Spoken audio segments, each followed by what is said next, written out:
height of the Vietnam War, a U.S. Special Forces camp is overrun in a fierce armored attack. 8 Green Berets are trapped inside an underground bunker. Their only hope of survival, their fellow Green Berets. Outmanned and outgunned, a small band of commandos plot a daring rescue mission.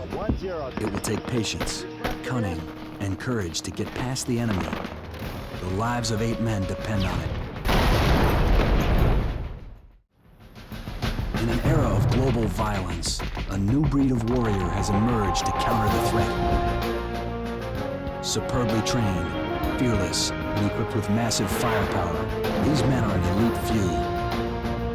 Their teams are hand-picked, their operations covert, their missions deadly. From around the globe, these are the untold stories of the Special Forces.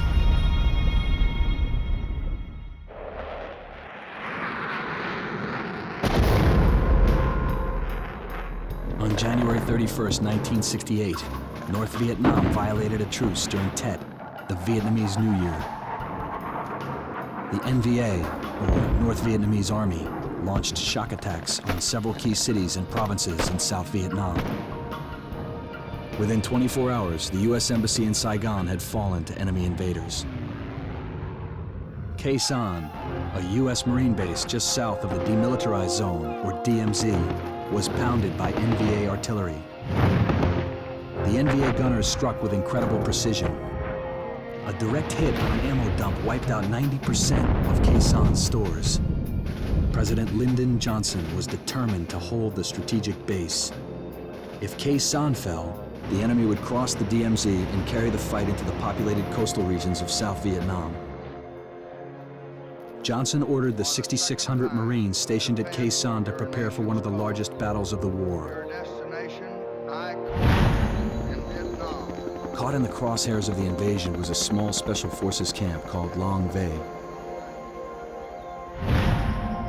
24 Green Berets operated out of the forward border camp. Their mission, to train and lead 400 indigenous South Vietnamese troops on covert operations. Franklin Dooms was a radio operator at Lang Vei. Well, we were primarily force multipliers. That means that we would take 12 men and train thousands, if need be, to conduct operations. The South Vietnamese troops who fought alongside the Green Berets were from the Civilian Irregular Defense Guard, or CIG.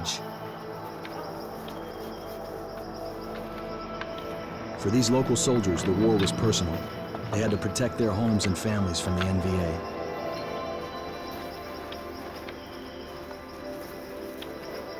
By day, the Green Berets trained the CIG in modern combat. By night, they led them on recon patrols into hostile territory. Our job was to monitor infiltration from North Vietnam. We were more of a reconnaissance type unit to keep people informed as to what's going on the borders of Laos and North Vietnam border. Operating deep within enemy territory, the Green Berets were prime targets. They never wore rank insignia or dog tags, and they removed any personal effects that could be exploited by enemy propaganda.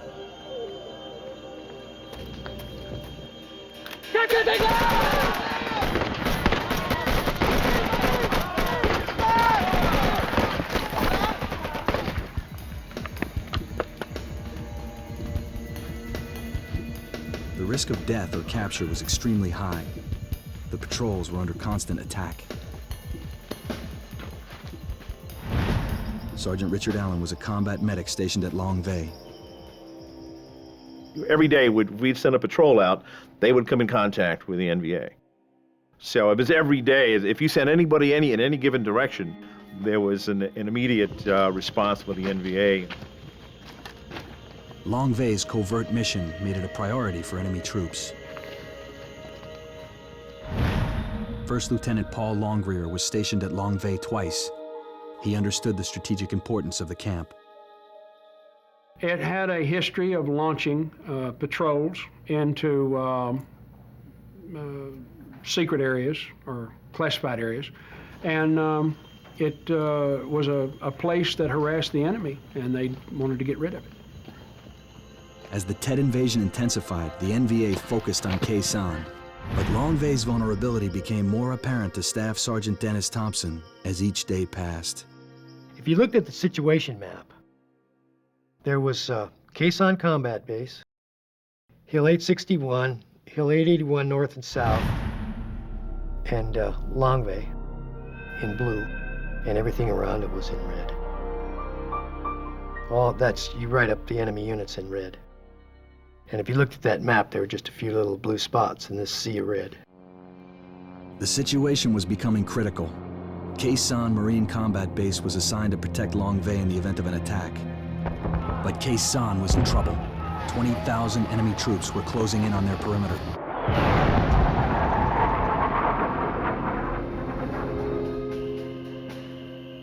Lang Vei went on high alert. Sergeant Thompson led a recon patrol of SIDS troops a few miles from camp. As they neared the Hai Pong River, the patrol found something that would change the course of the entire war. We found underwater bridges. You know, they pile the rocks up underwater.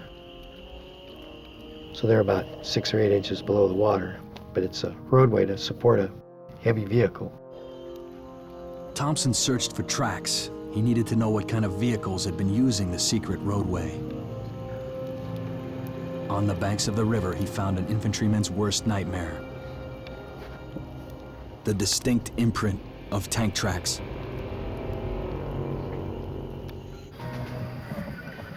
If tanks were running in their sector, Lang Vei would be their prime target. They had nothing in their camp to defend against heavy armor. Sergeant Thompson returned to Lang Vei at dawn to report his findings to the camp commander. He headed straight for the TOC, or Tactical Operations Center. The TOC was an underground bunker that housed the camp's headquarters.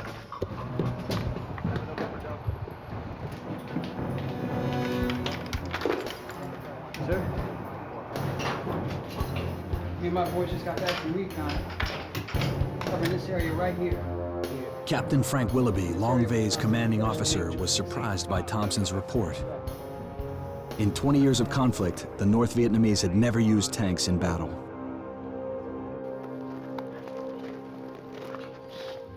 A battalion of Allied Laotians arrived at Old Lang Vei, a smaller outpost at the bottom of the hill.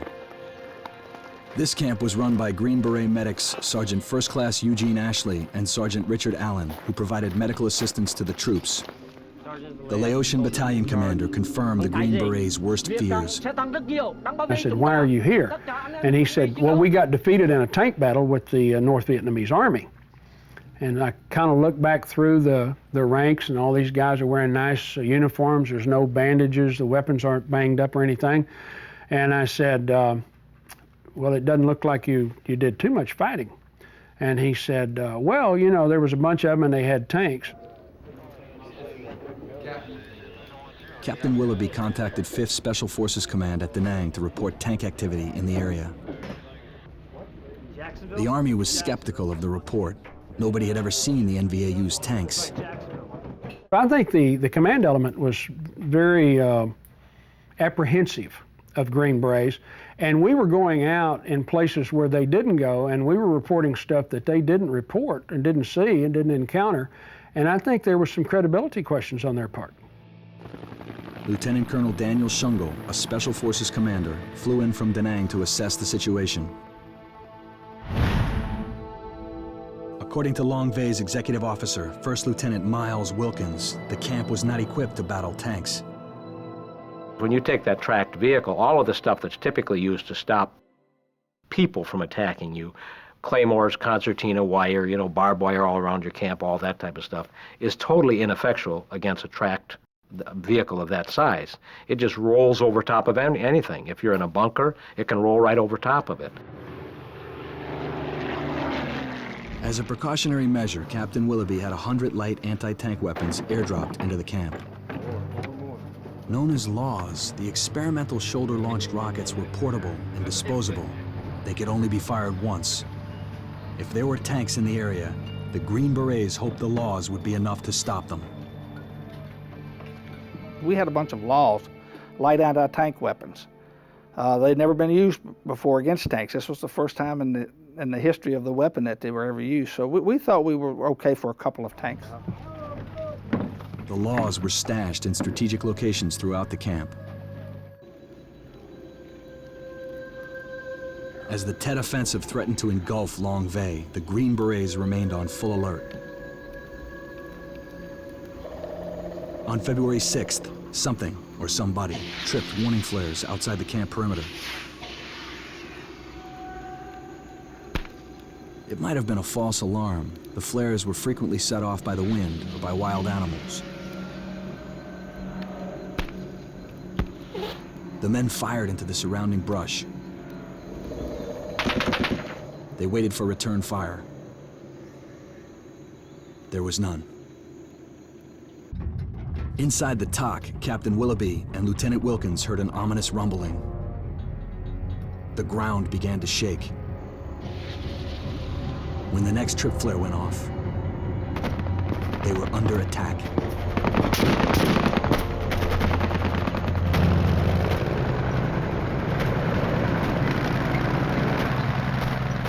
I didn't know exactly what was going on, but I knew that there were searchlights coming toward us, which is unusual. We've never seen searchlights come at us. The NVA attacked with surprising fury. The North Vietnamese, who usually relied on guerrilla tactics, now advanced behind Soviet-built tanks. Tanks to the wire! I have tanks to the wire!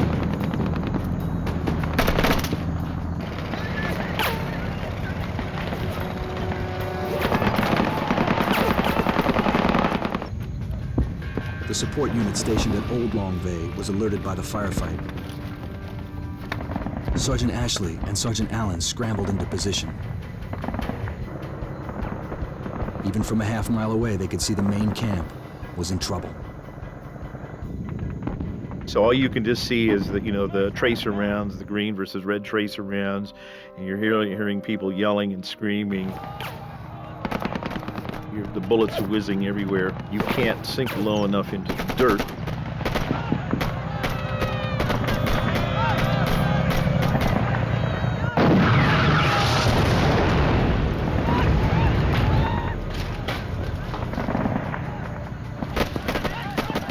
You just hear the cries of people being shot, and as they're crying out, and the explosions from the guns from the tanks. That's just mass chaos. It's like the picture of Dante's Inferno. Inside the TOC, men armed themselves with the laws. Jacksonville. As the tanks stormed the camp, Lieutenant Paul Longrear tried to stop them with one of the shoulder-launched rockets. It misfired. Longrear feared the laws had been damaged when they were airdropped into camp. Get some fire out there! But these weapons were Lang Vei's only hope of fending off the attack. After two misfires, the third law fired. You could actually see the tail of it go headed toward the tank, and it hit, boom, and instead of exploding and penetrating, went and shot straight up in the air.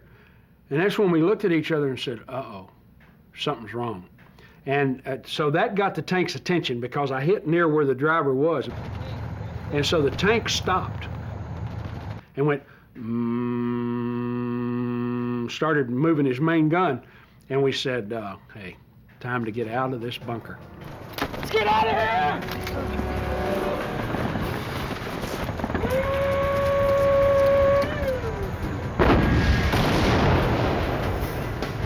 At Old Lang Vei, Sergeants Ashley and Allen watched in horror as the North Vietnamese tanks assaulted the main camp. Elimination rounds, now! If they didn't get reinforcements soon, Lang Vei was doomed.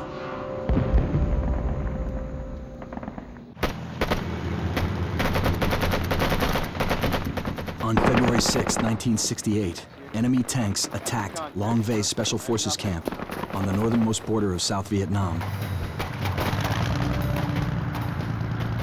Franklin Dooms radioed the Marine base in nearby Khe Sanh for help. The code word for Khe Sanh was Jacksonville. Jacksonville, be advised we are under heavy attack. We have tanks inside the wire. Request illumination, over. Lang Vei needed Khe Sanh to fire flares so they could target the tanks. Illumination, over. I called and stated that we have tanks in the wire and we need illumination. That was what they were asking for. Goes dead. Khe Sanh didn't answer. He got quiet. I don't know how much time had lapsed, but they came back and says, "Would you describe the vehicles?" And they were talking about the tanks, and I couldn't describe them. I didn't even know what they looked like other than a tank. You know, and of course, I was frustrated, and my dialogue at that time was, "We got tanks in the wire. That's all I can tell you. We got tanks in the wire. We need illumination." So we have tanks inside the wire. I repeat, tanks inside the wire, over. Out. I do not believe that Khe Sanh thought we had tanks. Khe Sanh was also facing one of the largest attacks of the war. 3 NVA artillery divisions had surrounded the base. Enemy guns pounded them day and night. Still, no tanks had been spotted. It was hard for Marine commanders to believe the NVA would use tanks against a small camp like Lang Vei. As it turned out, even Lang Vei had underestimated the threat. We didn't know how many tanks there were. We had so much confidence in ourselves, especially with the laws, that we thought it would be a cakewalk. We really anticipated 2 or 3 tanks at the most. 11 North Vietnamese tanks rolled right over the camp's perimeter defenses. With the laws misfiring, there was no way to stop them.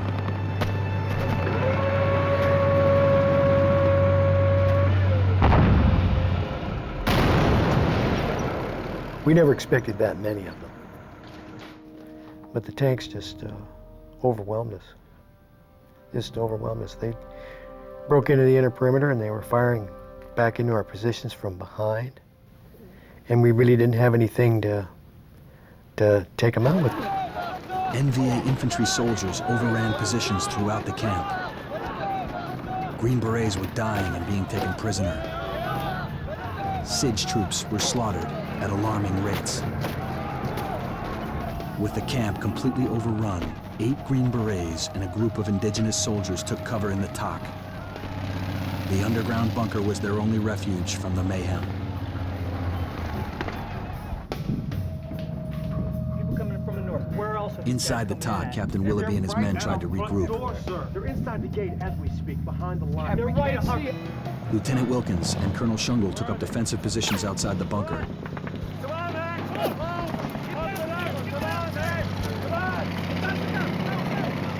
The colonel had only been in the camp a few days. The Army had sent him in to assess whether reports of NVA tanks were accurate.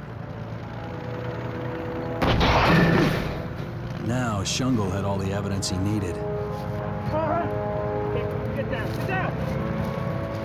The laws still weren't working. Hand grenades were their last resort.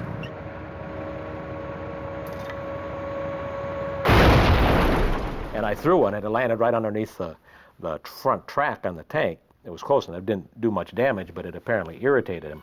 Shungle and Wilkins found themselves at the mercy of the NVA tank.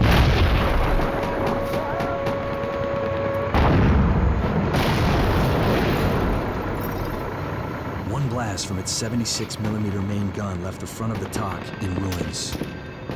Shungle and Wilkins were hit. The NVA tank moved on, looking for new targets. The 2 officers emerged from the rubble, wounded but alive. 55-gallon drums filled with rocks had saved their lives. Smoke poured out of the TOC. Shungle and Wilkins believed the men inside must be dead. They searched for cover nearby before the next tank arrived. A short time later, Sergeant Thompson and his men worked their way through camp.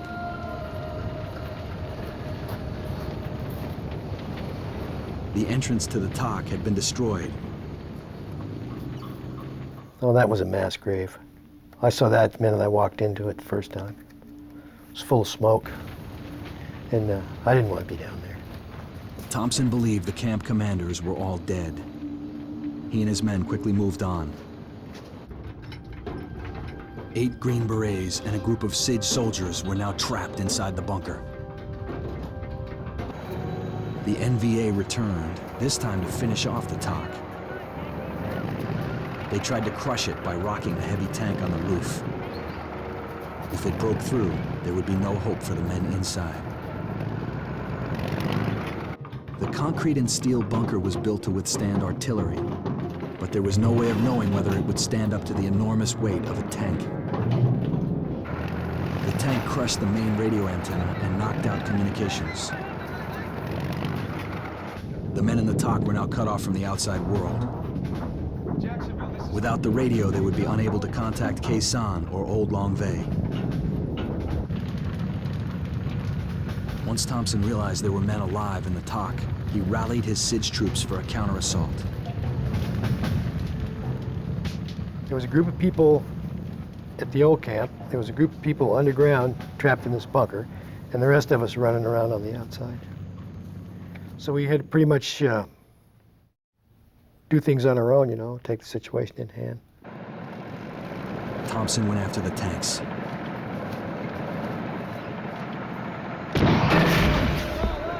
He fired a total of 4 laws at point-blank range. The tank continued to advance.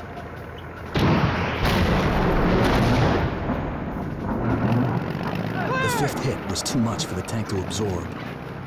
We'd see a problem and come together as a group and try to deal with it, you know. But we just didn't have the resources. Outmanned and outgunned, Thompson and his troops were forced to fall back and regroup.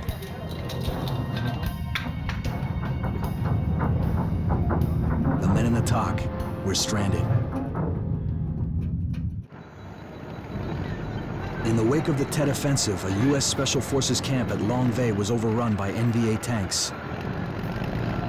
8 Green Berets and a group of indigenous soldiers were trapped inside the Tactical Operations Center, or TOC.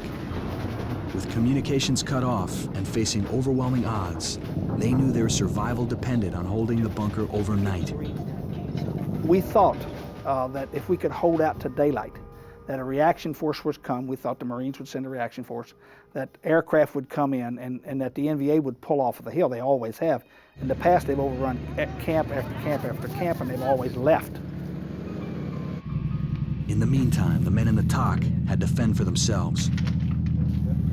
You two up there, Marlin, hold down!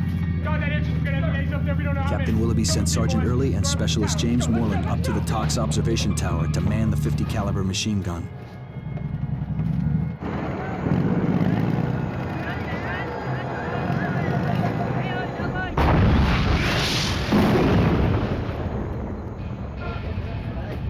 Both Green Berets were badly wounded. Specialist Moreland sustained a serious head wound. Sergeant Early's legs were so mangled he couldn't walk. Medical supplies in the bunker were limited, and there was no way to get the wounded men out. Their only option was to hang on until daylight.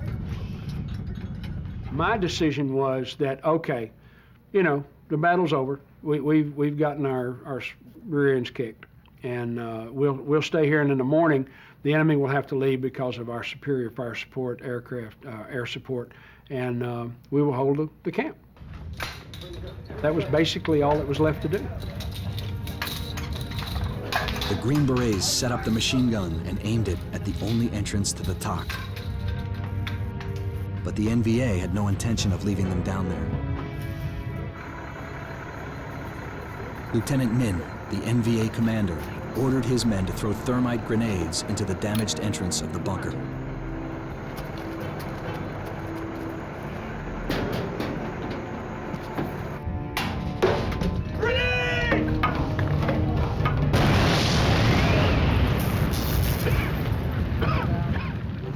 It's an incendiary grenade. It's hot. It's made to melt things. You can put it on an engine block and it'll burn right through the engine, drop out the bottom. As a fire raged inside the bunker, the Green Berets swung into crisis mode. They immediately began destroying classified documents and secret encryption gear. There was more at stake here than their own lives. If they'd have gotten the names of the agents that were supplying us information, it would have been a disaster.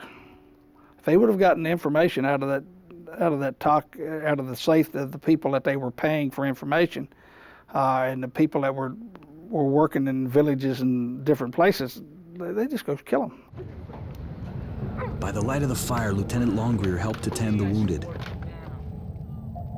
It didn't look good. Without medical supplies, all they could do was control the pain. Outside the bunker, Colonel Shungle and Lieutenant Wilkins found cover under the dispensary.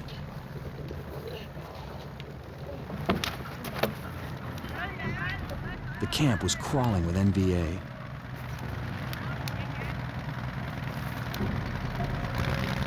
There was nothing they could do for the men in the top. While the men were below the floor, 2 NVA soldiers were walking above them, looting the dispensary. The NVA were rummaging through the dispensary up above, looking for whatever, medical supplies or alcohol or whatever they might have found in there. And we just stayed quiet underneath there. We could hear the NVA troops, walking around on the floor, which was probably only inches over our head. After what seemed like an eternity, the soldiers moved on. Underground, the bunker's concrete and steel construction prevented the fires from spreading. The Green Berets endured the smoke and the heat. When the thermite grenades didn't work, Lieutenant Min ordered his soldiers to throw in tear gas.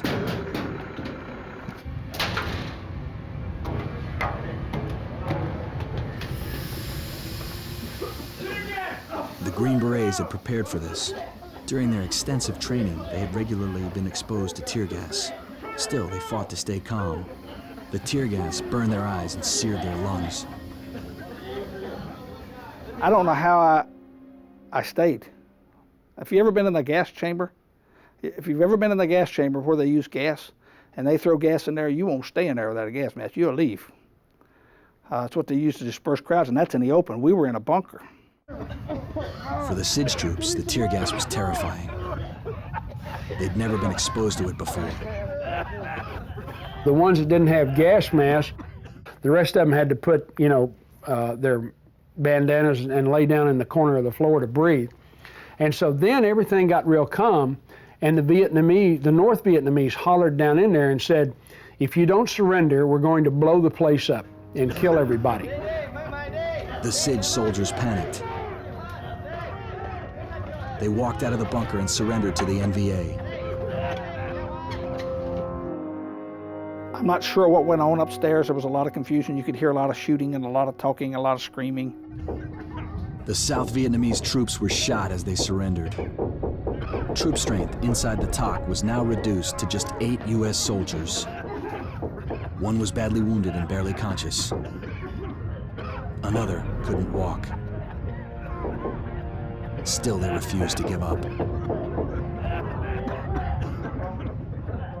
I really do not know how 8 people, all Americans, made a decision without anyone discussing it with anyone to stay in that bunker and die. But the decision was made without discussion that we were going to hang on, and we did. There would be no surrender. If they had to, the Green Berets would fight to the last man. As the tear gas finally dissipated, a voice called down to them in English. Yeah, we're here. He says, anyone down there? And someone said, yeah, we down here. And then he asked a question, something to the effect, do you have weapons? And I mean, antennas go up all around when someone says you got weapons. That's a dumb question to ask someone. So someone at the end of the bunker come up with a comment. Yeah, we got some. Come on down. Probably teed them off, because it was shortly after that, probably a matter of maybe a minute or less, they started throwing grenades down that same hole. The NVA switched from thermite to deadly fragmentation grenades. The Green Berets were blasted with white-hot shrapnel. This guy throws a hand grenade in, and I holler, grenade! And I lean back behind the column, but I left my leg sticking out, not thinking, and a grenade hit me in the ankle. A fragment of the grenade hit me in the ankle. And someone said, "Grenade!" And you know, everyone covers their head and hits the floor. We didn't have helmets or anything. And that thing goes wham! And when it went off, this hot shrapnel was flying everywhere. And they threw about 30 grenades or 40 grenades. I don't even know how many, but it was a lot of grenades over a period of probably an hour. Wave after wave of grenades exploded in the confined space. The men bit back screams as shrapnel embedded in their flesh. They had to keep silent. They didn't want the enemy to know how many of them were still alive. We didn't no longer have control of our camp. Communications was nil. I knew then that we were in bad shape. I didn't think I'd ever live through the night. I really didn't. I don't think anyone in there did. Under the dispensary, Lieutenant Wilkins and Colonel Shungle reinforced their position. There was nothing they could do to help the trapped soldiers. With grenades exploding all around them, the men in the TOC would have to hold on until dawn. In early February 1968, the North Vietnamese Army overran the U.S. Special Forces camp at Lang Vei. The underground command bunker was surrounded. The 8 Green Berets trapped inside had survived tanks, thermite grenades, and tear gas. And yet they refused to give up. A half a mile away at Old Lang Vei, Sergeant Ashley tried to call in air support from Khe Sanh. But it was too dangerous for U.S. pilots to bomb Lang Vei in the dark. They would have to hold on until daybreak. Sergeant Allen rallied the Laotian troops for a counterattack on the camp at first light. Of the hundreds of Laotian soldiers at the camp, only 35 agreed to participate. It would have to be enough. But when dawn came, Lieutenant Min and the NVA did not retreat as expected. Since tanks and grenades had not forced the U.S. soldiers from the bunker, they would try something else. The NVA packed the ventilation shaft with C4 charges. C4 explodes with 100 times the force of TNT. The men in the bunker could hear the NVA working above ground, but they had no idea what they were up to. While we were trapped, we kept hearing this chinking upstairs, like it was like somebody digging with a bar. I thought they were repairing a tank because it was metal, and you could hear them clinking and clinking and clinking and clinking. This went on for hours, probably 2, 3, 4 hours. The NVA had filled the ventilation shaft with bricks of C4. The explosion was enormous. They set that thing off, and it picked everyone up and threw them across the bunker. I mean, everyone. That thing went off. It blew a hole in the bunker, a huge hole. It was unbelievable. The C4 caused more damage than the tanks and grenades combined. Nearly all the Green Berets were knocked unconscious. When I finally got my eyes open and there was dust and stuff in my eyes, I was looking around, I couldn't remember where I was. You know, I'd been hit in the head, and I guess I had temporary amnesia for a minute because I thought, where am I? You know, what's going on? And I could see that light coming, and all of a sudden, I was, oh man, I remembered where I was. The Green Berets had all survived the explosion, but now there was a gaping hole in the bunker. The men shook off the effects of the blast and used the light to their advantage. They searched the rubble for equipment, weapons, radios, anything that might have survived the explosion. We scrambled through there. There were radios with bullet holes in them and shrapnel holes in them, and they were just total wreck. We found one radio with a bullet hole in it that we got a long antenna on it, and I came up on the air. The battered field radio was just strong enough to reach the old camp and to communicate with the low-flying forward air control planes, or FACTs, in the area. We were asking for the FACT to contact Khe Sanh and get a reaction force on the way. Sometime within an hour or two, he gave us the sad news, which, I mean, we were humble, that there would be no reaction force, and I mean, that your heart just sunk. Heavy enemy anti-aircraft and artillery emplacements between Khe Sanh and Lang Vei made a rescue attempt impossible. They've said it's a trap, that they're leaving you alive so that they will come to rescue you. And they said there's only 8 of you left alive, and it would kill more of them trying to come and get you. As men, they were devastated. But as Green Berets, they understood that Khe San's decision was a cold reality of war. The Marines were not coming. The NVA were not leaving. The men trapped in the bunker had but one hope left: their fellow Green Berets. At first light, Sergeant Ashley and Sergeant Allen deployed from the old camp with a unit of Laotian soldiers. Their radio reports gave hope to the doomed men trapped in the TOC. We got a call from Eugene Ashley, Special Forces Sergeant who was with the Laotians, and he said, "I'm trying to fight my way to you. Be prepared to come out," and because they're putting all their attention toward me. So that redirected all of our energies. And fortunately, Ashley drew the enemy away from us being their only target. Sergeant Ashley and Sergeant Allen led their men in a fierce firefight as they worked their way to the hill.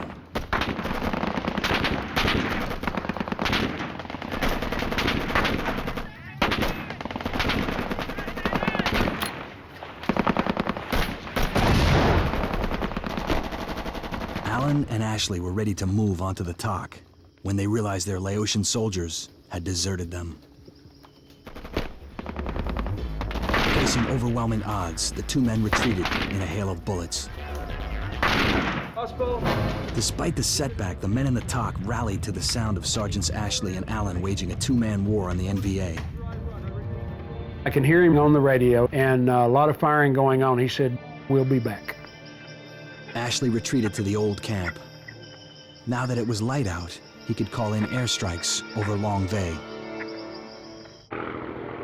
U.S. planes pounded NVA positions in Lang Vei. Still, the NVA refused to leave. They took cover. Ashley was unaware that Colonel Shungle and Lieutenant Wilkins were still hiding under the dispensary. The only thing protecting them from the onslaught was a thin sheet of plywood. Plywood is not a lot of deterrent for the type of rounds they were using. And there were a bunch of cans of what were insect repellent that were stacked next to it, which had a petroleum type base, and we were concerned that it was going to hit those and the whole place was going to go up in fire. So that's when we decided to go out from underneath there. Both men headed toward the old camp. Sergeant Thompson was on the opposite side of Lang Vei. He tried to fight his way to Ashley's position, but NVA troops were everywhere. So we ran down through there, trying to loop around to get to the old camp. Well, we weren't having much luck. There were NVA kill teams were moving through. We saw that Ashley and those guys were trying to assault their way into the camp to, get the guys out of the bunker. We were just getting so much resistance, that we couldn't get down there quick enough. Now that they had air cover, Sergeants Ashley and Allen launched another counterattack. Sergeant Allen insisted on taking point as they fought their way to the bunker. He knew Ashley had a wife and daughter back home. So I started thinking about Ashley's child, and so I told Ashley, I lied to him, and I said, Ashley, look, you've got the radio. I said, so if I get hit, you can have me medevaced out of here. So I said, you stay behind me.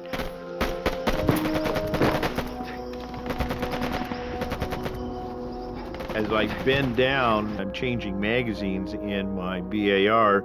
I hear this round just kind of like whiz over my head, and Ashley just drops to the ground, just. And they hit Ashley in the chest, about where the button on his pocket was. My objective now had changed from saving some men in a bunker to saving this human being beside me. Sergeant Allen got Ashley out of the line of fire. He called for a jeep to take the wounded soldier back to the old camp. There he could be medevaced to a MASH unit for treatment. All of a sudden, some artillery rounds or probably cannon fire from the tanks start hitting in the old camp, and next thing I know, blows me up in the air, and I'm being tossed around like a rag doll, and I see Johnson go down. Sergeant Johnson, the driver, was badly wounded. Now, instead of one gravely injured man, there were two. Alan knew he could only save one of them. The medic had to make a choice. The rule book says that you're going to save the person who's most likely to survive. Sergeant Johnson's wounds were grave, but less severe than Ashley's. Alan stabilized Johnson's breathing. By the time he made it back to Ashley, it was too late. I guess my biggest regret, it's like trying to save the life of a comrade and you don't succeed. Not being able to save somebody's life, that's what I've carried with me all these years. News of Ashley's death hit hard. The brave sergeant had given his life for his fellow Green Berets. Without Ashley, Alan could not mount a counterattack on his own. Once again, the men in the bunker were left at the mercy of the enemy.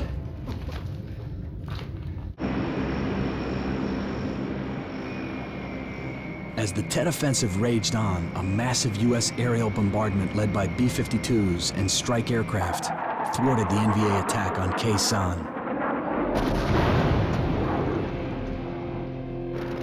6 miles from Khe Sanh, a North Vietnamese tank unit still held Lang Vei Special Forces camp. 8 Green Berets had been trapped inside the camp's operations bunker for 14 hours. They were all wounded, some of them critically. General William Westmoreland arrived in Da Nang. The U.S. commander authorized air support for Lang Vei and helicopters to evacuate the camp's American personnel. Colonel Shungle and Lieutenant Wilkins had made it to the old camp, a half-mile from the TOC. The colonel was now able to order airstrikes on Lang Vei's coordinates. He needed to move fast. The trapped men were running out of time. Lieutenant Longrear had had enough. I said, that's it. I'm going up top of the ground and die like a man. I had 19 bullets. I was going to kill 18 people and then myself, because I was not going to be captured. Okay, that's the reason I counted my bullets. So to me, it's immaterial. I didn't care if they had a plan or didn't have a plan. We weren't going to live. We were dead men. I'm going up. Lieutenant Longrear's decision galvanized the men. If they were going to die, at least they'd die fighting. Colonel Shungle was advised of their decision. Shungle was a tremendous combat soldier. He said, look, if you guys are determined to come out, we're going to have the airplanes continue to drop bombs for 3 passes. They'll pass over 3 times. Then they're going to continue to pass over dry runs. The plan was risky, but it was their only chance. Despite their wounds, the men would have to make it to Old Lang Vei, a half-mile away. And I had real reservations about that. I was not in, if I'd have had a vote, I don't believe I'd have voted for that. I might have waited for dark. I'm not sure what I wanted, but it took a lot of intestinal fortitude to crawl out of that hole and run across that hill with machine guns up there. A-1 attack aircraft took to the skies. The World War II airplanes flew low and slow, allowing for more precise targeting of ordnance and machine gun fire. Lieutenant Min and his troops ran for cover. The aircraft made 3 heavy bombing and strafing runs.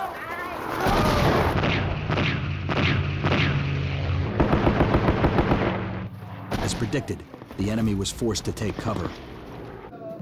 The Green Berets inside the TOC prepared to evacuate. We're gonna make a run for it. Their chances of making it across the hill were slim.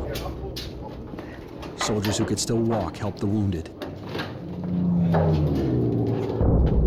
They would be forced to leave Specialist Moreland behind.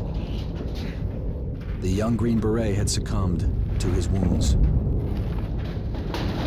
The men could tell by the noise overhead that the attack aircraft were ready to make their first dry run. Then it was up and out. Lieutenant Longrear took the point. I'm looking to see if there's any enemy soldier moving around out there. I don't see any, but then all of a sudden, for some reason, I become aware of this airplane.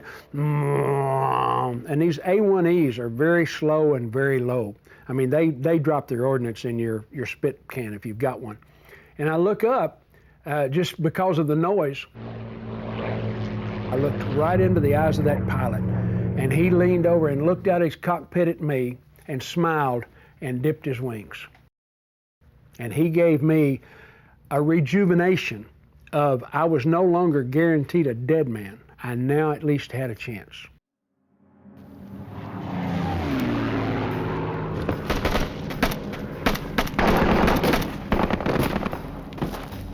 A chance was all he needed. Thanks to the airstrikes, enemy presence near the TOC was light. As the Green Berets made their way toward the old camp, Longrears scouted for hazards. Shungle had pre-positioned a truck at the edge of the old camp.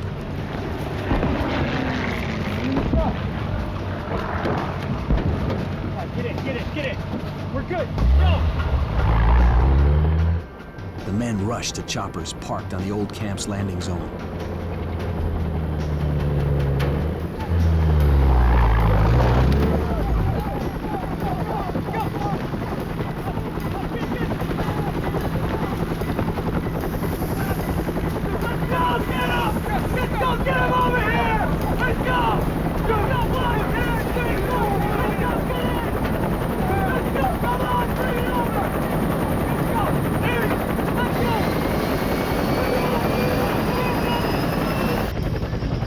NVA tanks and infantry moved in on the landing zone. Sergeant Thompson brought up the rear, struggling to make it to the helicopter. A mob of terrified Laotians clung to him, holding him back. Kilo 2-5, this is Thompson! I need an extraction! The Laotians wanted to be evacuated, but there wasn't enough room on the choppers. Now, the logic behind that was that they would make an extra effort to get an American out of there. And if they had a hold of me, they'd go too. So I couldn't move, plus my back was hurt. So I missed the pickup ship by about 50 feet. The helicopter pilot offered to land again. Copy 255, abort! Thompson said no. It was too late. The NVA had already overrun the landing zone. Sergeant Thompson was captured and taken prisoner. He spent 5 years in a North Vietnamese POW camp. 2.5 of those years were spent in solitary confinement, remembering the friends he lost at Lang Vei. I saw some of the finest soldiers I've ever seen in my life up there. It was a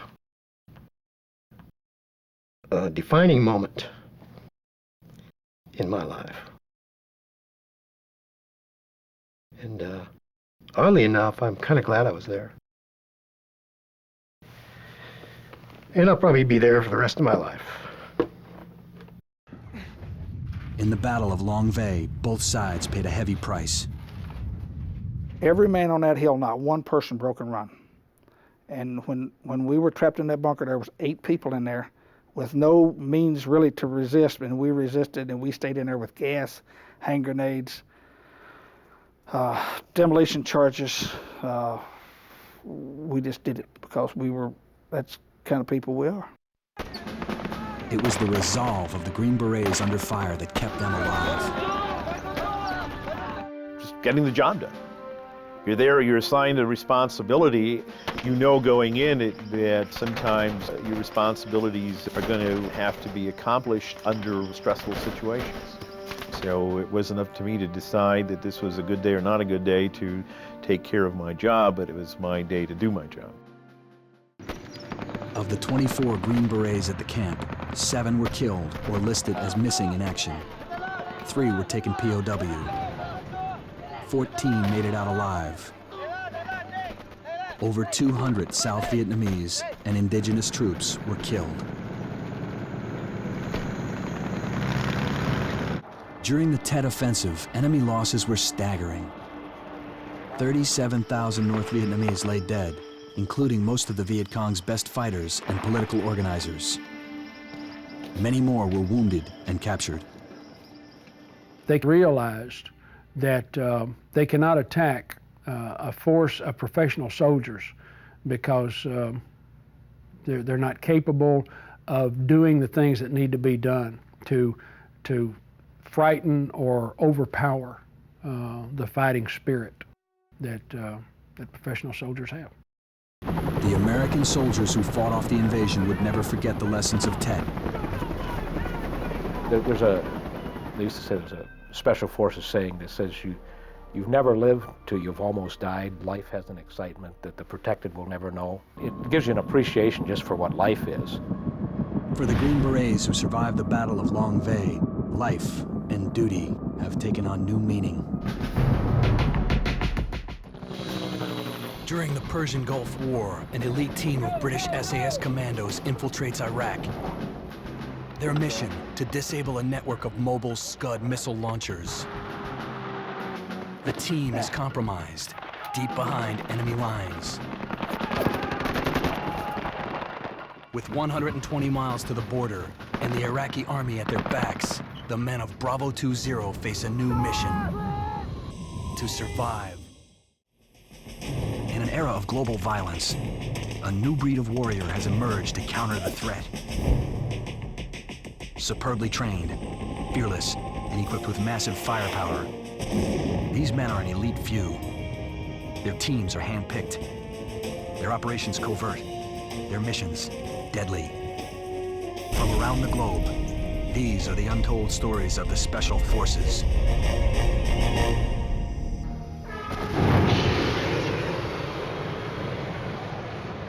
On January 17, 1991, a US-led coalition launched a massive air war in response to the Iraqi invasion of Kuwait.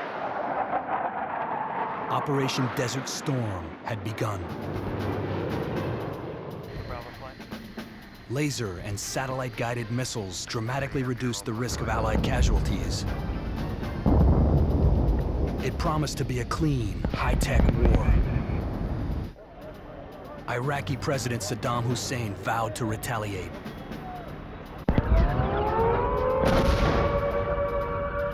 He unleashed wave after wave of Scud missiles at cities in Israel and Saudi Arabia.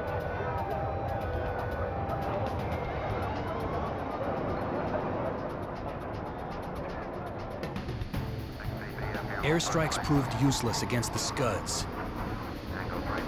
The missiles were mounted on mobile launchers and eluded aerial surveillance.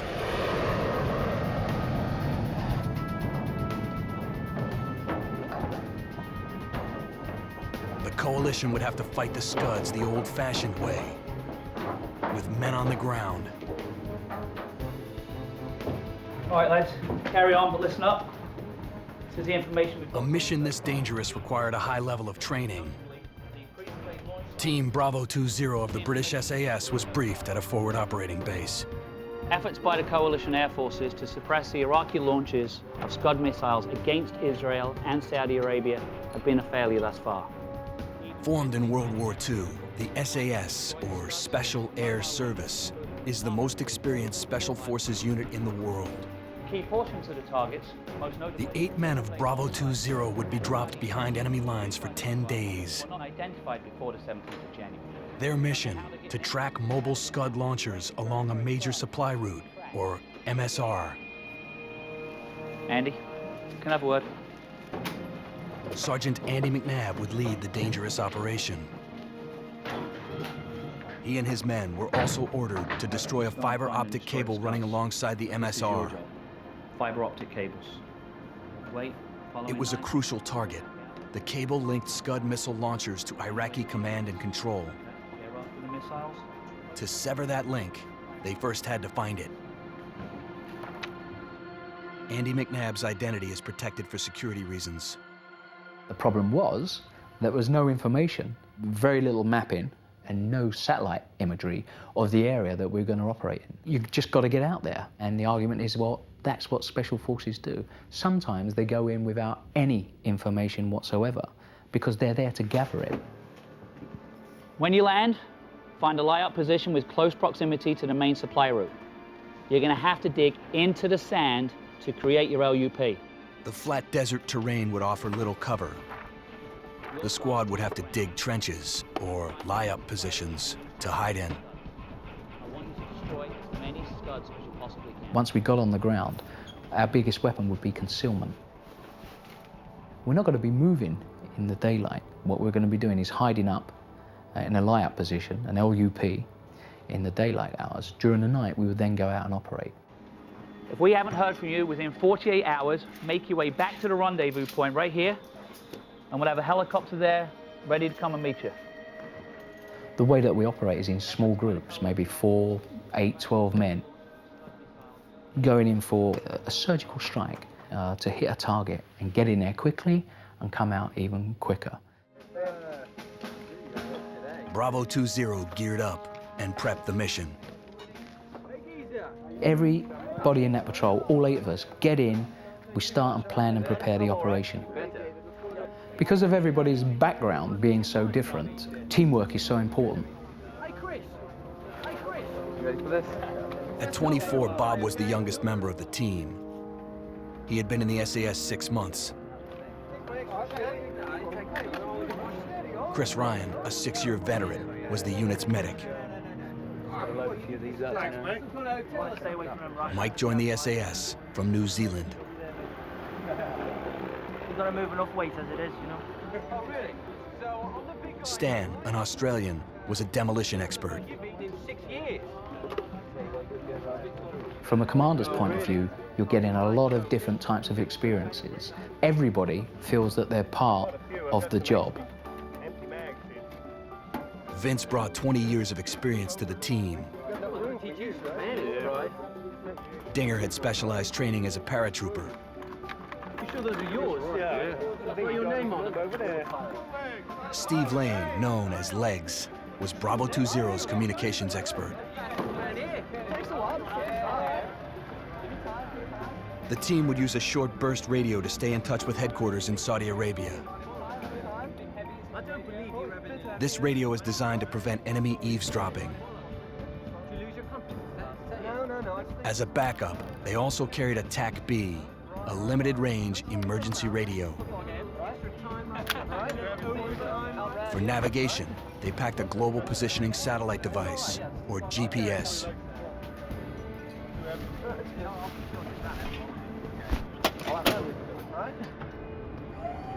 On January 22nd, the SAS boarded a helicopter for the flight into Iraq. Chris Ryan had no illusions about the nature of the mission. It was quite an emotional event because I think everybody had a fair idea that this was going to be a one-way ticket. So we said our farewells, got on board the helicopter, and then flew into Iraq. Looking out the windows, you could see quite far, and the ground was very flat. The ambient light was very good. The helicopter raced 20 yards off the ground to avoid enemy radar. The helicopter didn't have any armaments on. I mean, the crew were very brave. If we downed the aircraft, they were just to attach themselves to us, and we would bring them out. These lads hadn't been trained in escape and evasion or anything, so they were taking a huge risk. As soon as we got touchdown, the drill is you get off the back and just lie down and wait till the helicopter takes off, wait till the noise dies down, and you get your hearing back, your night vision, everything.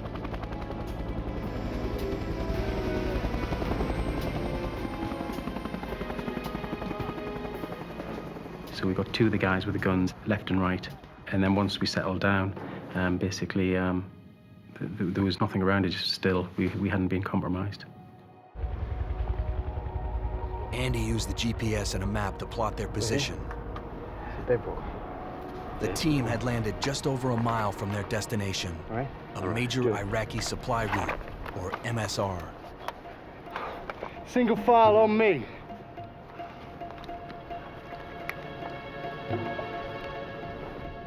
The commandos were heavily armed. They carried M16s outfitted with grenade launchers and powerful anti-tank weapons. Their belt kits were packed with enough ammunition to last them 2 weeks.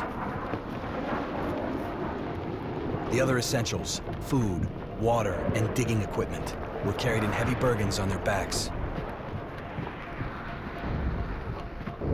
We were using an Allied bombing raid that was going on in an airfield about sort of 15 kilometers away as cover to get us in. It's not our problem, Chris. Let's just get on with it, all right?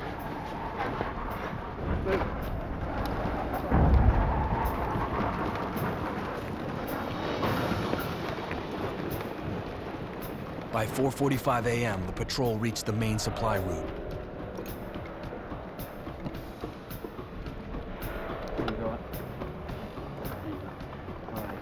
Instead of soft desert sand, they found solid rock. Andy, come on, bedrock. All you had was a couple of inches of sand, and then underneath was bedrock. It was a nightmare. But again, that's tough. You're there. You still got to get on with it. Gotcha. Stand, dinger, mark, on me. Andy took a small group to scout for another hiding place. Right, let's tell you what. The others stayed behind to guard the gear.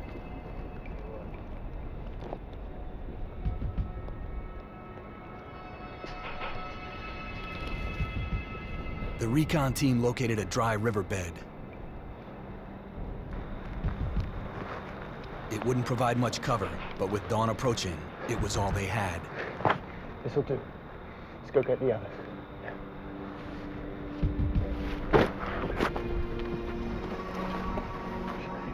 The men hunkered down and tried to stay warm. What was supposed to be the day? Despite all the gear they carried, they were not prepared for bad weather.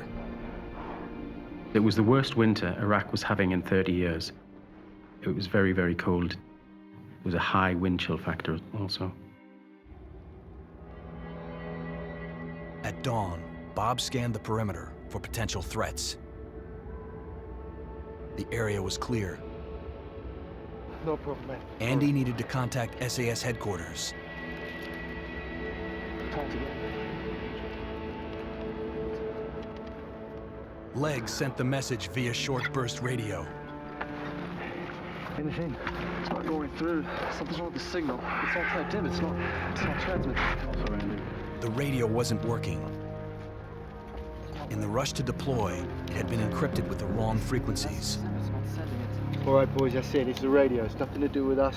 We'll do an exchange, all right? Andy was unconcerned. The team had planned for contingencies. If they failed to establish communications within 48 hours, headquarters would send a helicopter to a pre-arranged rendezvous point. The plan was that 4 o'clock that following morning, a helicopter would be there. So that was no problems. We're still going to be operating. We'll get a new radio and we'll carry on. The communications breakdown was a nuisance, but the mission plan was intact. They had to find the fiber optic cable. The problems that we had was that we didn't exactly know how it was marked. We didn't know if it was above ground in concrete piping or buried underground with markers. We didn't have a clue. At nightfall, Andy led a small reconnaissance patrol to search for the cable.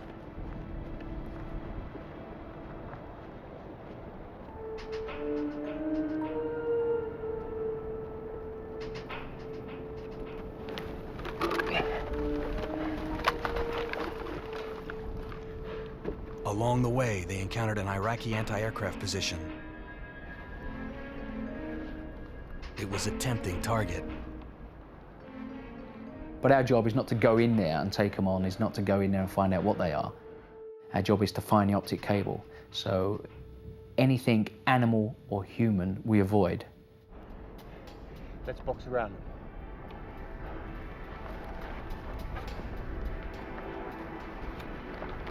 They moved carefully around the Iraqis.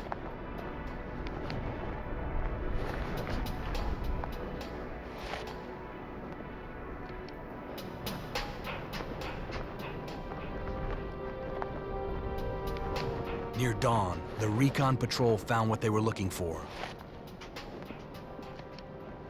There were some white stakes that were stuck into the ground, which we assume might be the markers for the cable. But as the night got on, we was starting to get to first light again, so we had to get back into the hide before daylight.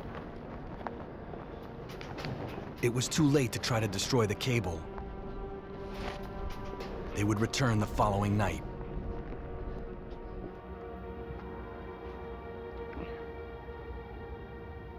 The next morning, the SAS had company.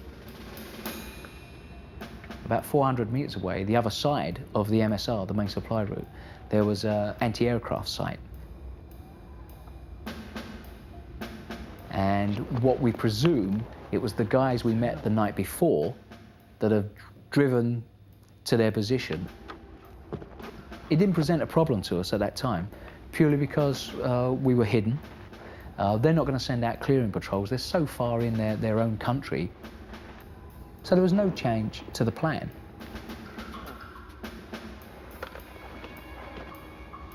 They would wait out the day, hit the target that night, and then pick up the new radio.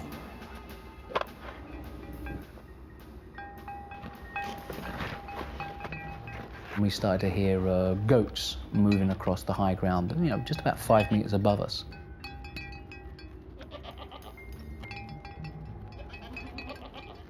Then after a few minutes, the head goat with a bill, you know, where every other goat sort of follows, came over and looked over the dip on the ground and looked down at us. And then we could hear a small child's voice, you know, maybe, I don't know, 5, 6, 7, 8, you know, I don't know.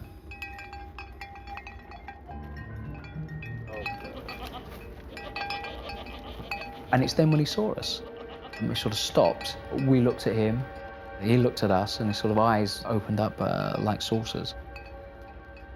Want some chocolate? Chocolate? And then straight away just started to run and shout, running towards the guns. Their position had been compromised. The commandos prepared to move out. They removed all non-essential gear and loaded up on water. Let's go. They would have to move fast. If the Iraqi soldiers discovered them, it was prison, torture, or death.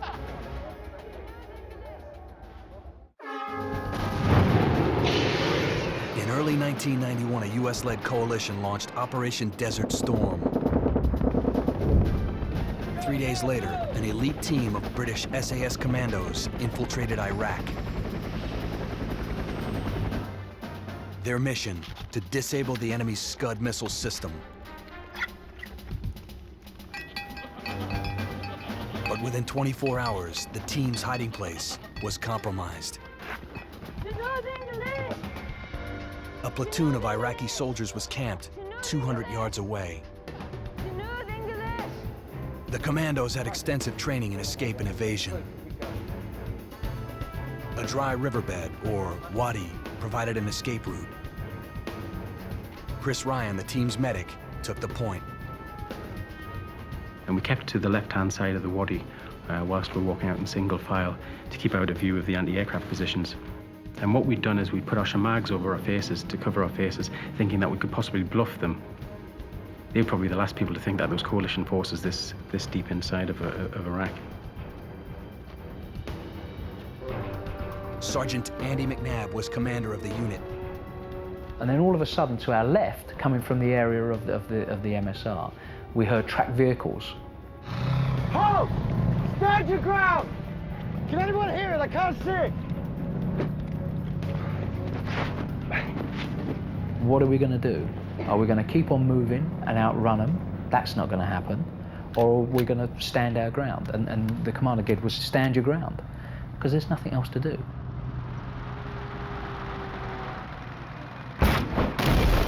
And then it kicked off. Everybody's then in their own world. They know what they've got to do. They know that everybody's depending on everyone else. If you've got well-trained troops, they get on with it. The only way to get out of an ambush is face it and go for it. The fire was coming in quite intense. And I can remember looking down at my chest, expecting to see a hole appear, or a body part be taken off. At some point during the contact, we'd moved into view of the anti-aircraft positions, and then they started to open up on us. After that, it was a matter of taking control. What we're doing is trying to stop these people from killing us so we can run away and use the cover of darkness to hide us. So it was literally moving as fast as we can out of the area.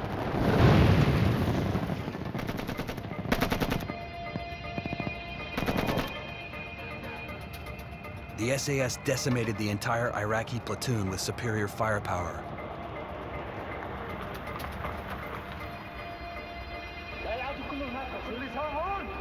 They were now fugitives in a hostile country. We got over the high ground. I can't believe it, but there was the 8 members there. We were all there, nobody being injured. When we got across there, I was half expecting at least one of the lads to have been hit.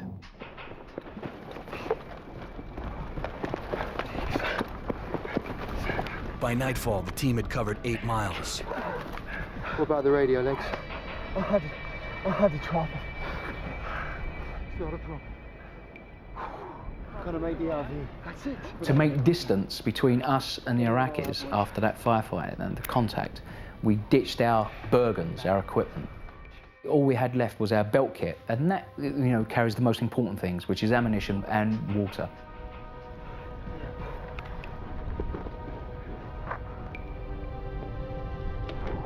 Throughout the night, Iraqi patrols methodically searched the desert. Andy McNabb intended to throw them off course. The fact that we've had this contact, the Iraqis will naturally think we're going south, we're going towards Saudi, and that's where the emergency RV was. So even if the helicopter did get in, will it be able to pick us up? If we're getting pursued south during the night, do we have to try to get extracted whilst having a firefight? If that happens, the helicopter won't come in. It's as simple as that. A helicopter rescue was now impossible. It was too dangerous to land. The team's only hope was to escape into Syria. According to the map, the border was 110 miles northwest of their position. Andy estimated it would take them 3 nights on foot.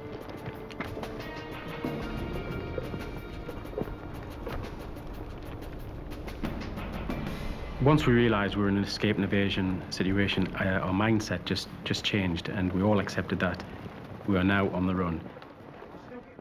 We were probably in the worst place in the world to escape. It was flatbed rock, there wasn't any cover, there was no foliage to disappear into, there was no water, and the ground was very hard to travel over and to navigate over as well. 30 miles into their journey, Andy noticed that Vince and Stan were falling behind. Vince, what's wrong with the leg? Vince had injured his leg during the firefight. Chris, Dinger, take Vince's weapon. He was too weak to carry his weapon.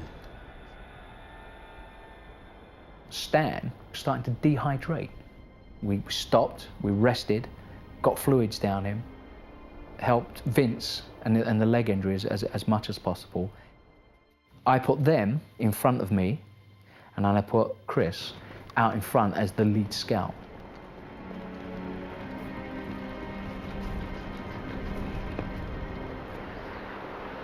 As the SAS headed north, they encountered a new threat, hypothermia. During that night, the weather became horrendous, absolutely horrendous. There was a fearsome wind that was blowing and started to get extremely, extremely cold. As the temperature dipped below 0, the men were in danger of freezing to death.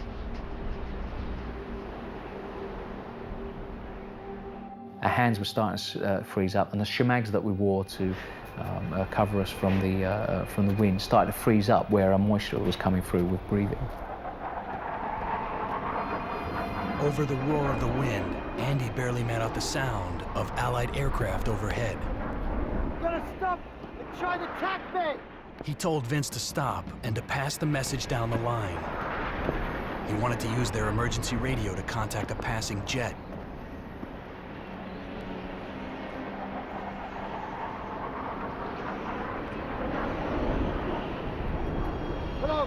call sign.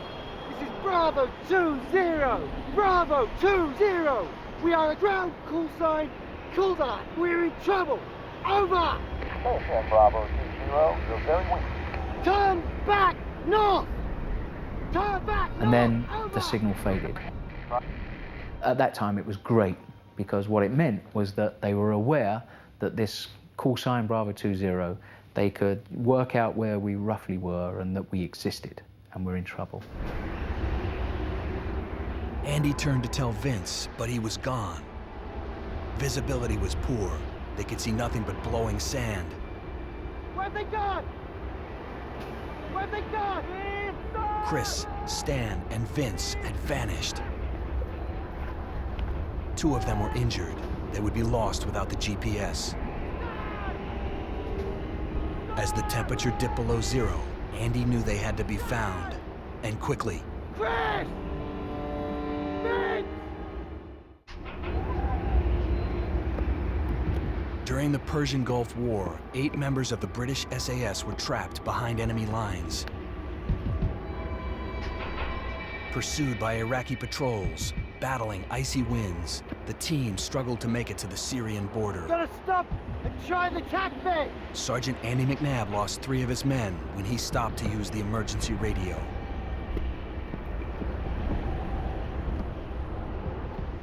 The patrol had split in 2, and it was my fault.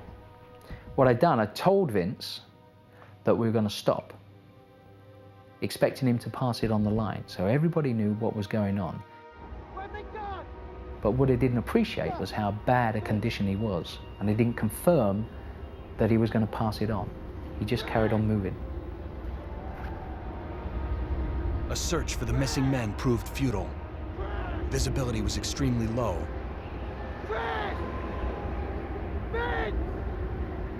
Andy couldn't risk the lives of the rest of the team. The 3 guys that were split from us 5, they knew the bearing that they were going on. They knew what the plan was to get to Syria. They're all professional soldiers. 2 of them are injured, but they're still alive. They know what they got to do. It took Chris Ryan nearly an hour to realize they had separated from the group. All 3 soldiers were delirious with hypothermia. All I know, I turned round, I had Stan and I had Vince, and the rest of the patrol had disappeared. Where's the rest of the patrol? I don't know! We lost them! They split off somewhere! Chris, the medic, was now responsible for 2 injured soldiers. I had a night sight which I could view where we come from, but couldn't see any of the guys, couldn't make out anybody. I was quite worried and frightened now because there's 3 of us with two weapons. The other group of 5 had a GPS and the machine guns. Chris urged Vince and Stan on. The Euphrates River was 70 miles northwest, a 2-day hike. There they would refill their canteens and cross the border into Syria. But for now, they needed a place to hide.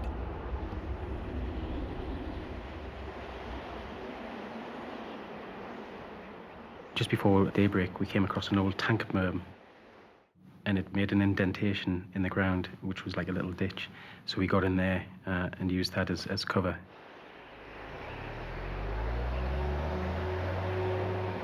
I had a look around as daylight came up, and I could see a box-bodied vehicle with at least 2 Iraqis around it. All they could do was keep still and hope they were not discovered. The wind chill was severe. Chris and his men were in danger. And I've worked in some of the coldest places on this earth, and that day was the longest day of my life. We were freezing. We were freezing to death.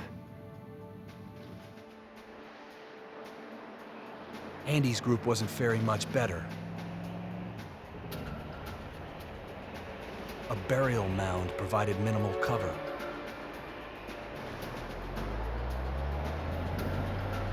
Iraqi troops were everywhere.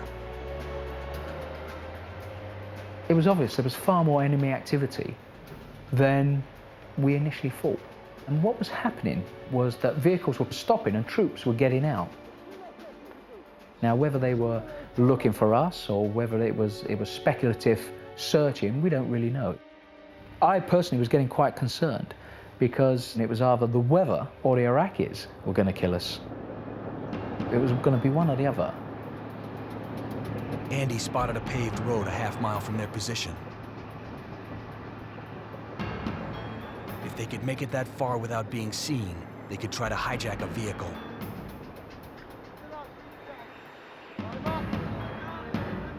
At nightfall, they would sneak down to the road. But for now, they had to survive another day of sub-zero temperatures.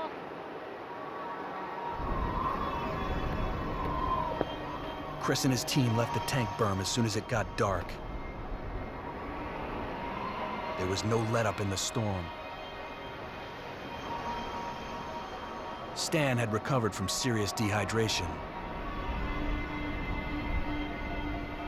But Vince seemed to be getting worse. You're gonna have to slow down! I need a rest! Vince, you can't rest! We've gotta keep moving! The bitter wind kept their body temperatures dangerously low. During that night, Vince kept falling behind. He went through all the classic signs of hypothermia, from being shouting, screaming, to wanting to lie down and sleep.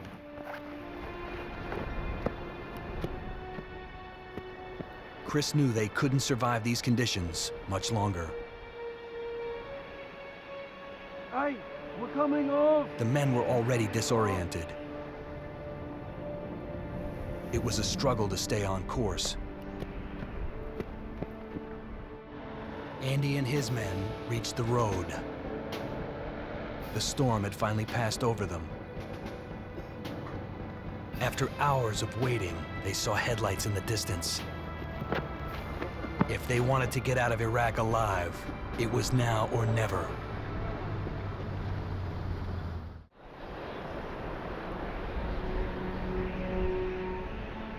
During Operation Desert Storm, 3 British SAS commandos were separated from their unit behind enemy lines.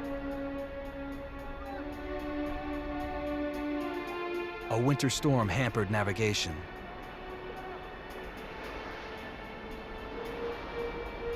Hypothermia quickly set in.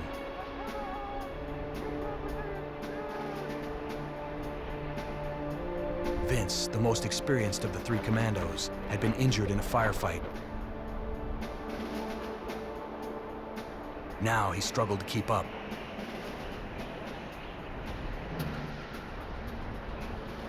By the time Chris and Stan realized their teammate was missing, it was too late. There was no sign of him. The situation was desperate. With Iraqi patrols closing in, Chris Ryan had a difficult decision to make. We called off the search for Vince because we were walking back into enemy territory. Vince may have walked off to the left or right, and he could be wandering anywhere. I know in my heart of hearts that man probably laid down and went to sleep, and he died that night. Chris and Stan had to go on. It was 54 miles to the Syrian border. Out of range of the storm, the rest of the unit staked out a road. Sergeant Andy McNabb and his men were in bad shape, but they had a plan. If they could hijack a vehicle, they could drive across the border. So I got out on the road and start to wave the vehicle down as the headlights approached. What it was a 1960s New York taxi cab. I couldn't believe it. Get down! Get down! What's in the trouble? Get in! Get in! Go!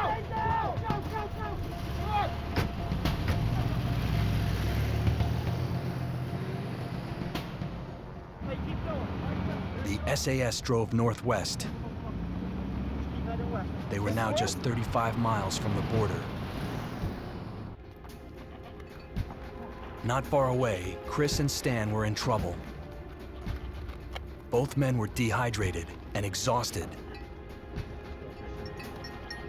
An Iraqi shepherd approached their position.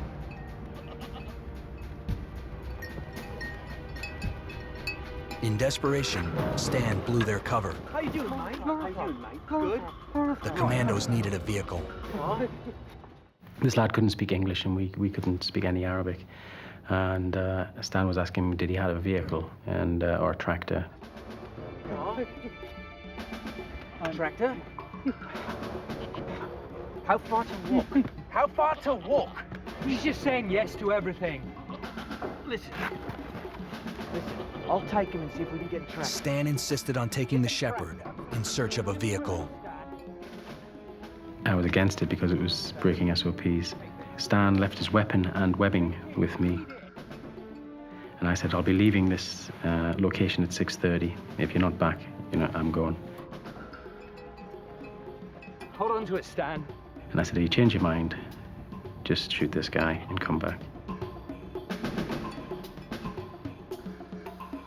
By now, Andy and the rest of the team were approaching the border. With no Iraqi patrols in sight, it looked as if the carjacking had paid off. Chris's situation was grim. It was nearly dawn, and Stan had not returned. He needed a place to hide. I looked over my shoulder and there was a set of lights, and I thought, pray, he must have gotten a vehicle, and he was right, and I was wrong. And within a short period of time, there was a second set of lights. Chris knew he was in trouble. First vehicle came to within about, probably no more than 100 meters.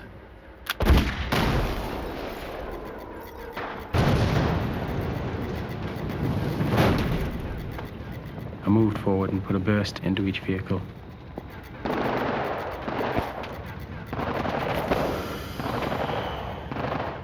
And then just basically turned around and then started legging it back in the direction that I'd been. There was nothing came out of them. There was no returning fire, nothing. Chris Ryan was now on his own. Sergeant Andy McNabb and his men were 7 miles from Syria and safety. We had no definite sort of road system, so basically we were heading northwest. So as we drove along the road, if we came to a junction, whatever was going northwest or in that general direction, we'll take it and just keep on trying to get to that border. We eventually got within 11 kilometers of the border, where we got caught in a line of traffic for a vehicle checkpoint. Iraqi soldiers were moving down the line of trucks and oil tankers and vehicles. Eventually they would come to our taxi.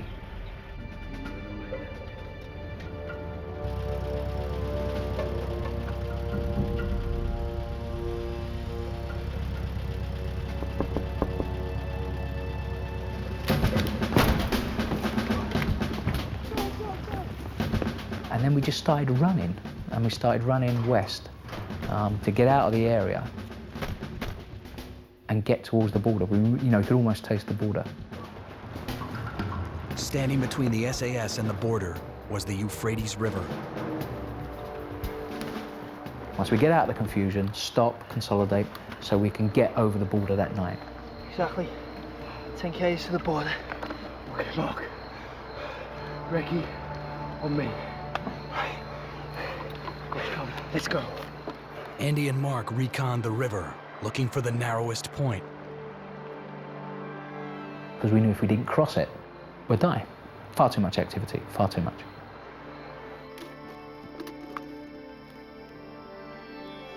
They discovered an Iraqi patrol on top of their position.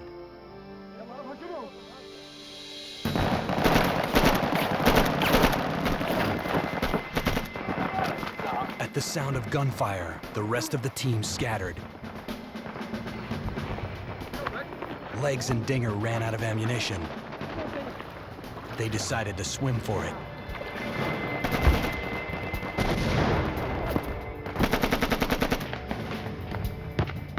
Bob was forced into the open and gunned down.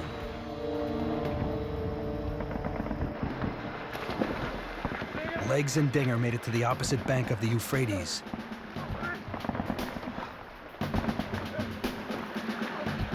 The half-mile swim in freezing water nearly finished them both.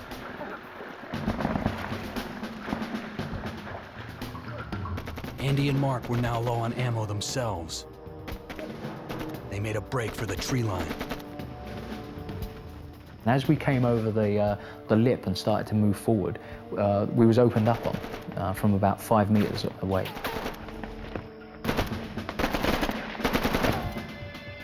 Andy's clip ran empty. Mark was hit. Now, Andy's only defense was the darkness. I boxed around the position and then just carried on for the border. On the opposite side of the river, Dinger dragged Legs Lane to an old farm shed.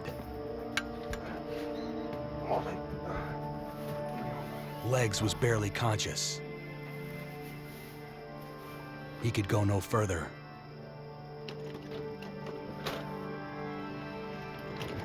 A few minutes later, several Iraqis approached the shed. Some of them carried AK-47s. There was only one thing Dinger could do to save them both. He tried to escape, drawing the Iraqis away from the shed.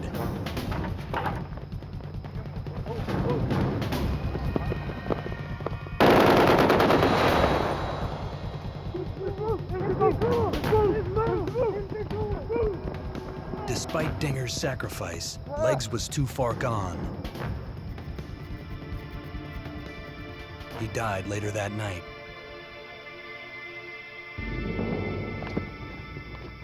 Chris struggled to keep going. I had still my M16 with 2 or 3 rounds and the ammunition. Basically, from that point, I was just legging it. I knew I needed to get some water. I hadn't drank in 2 days. And basically, the vast majority of that night was spent just heading towards the Euphrates. Daylight forced Andy McNabb into hiding just 1.5 miles from the Syrian border. So I got under a drainage culvert, which was basically a ditch with a 1/2-inch steel plate across it, which made a bridge. And all day there were vehicles moving over. Last night's firefight had the Iraqis scouring the desert for miles around.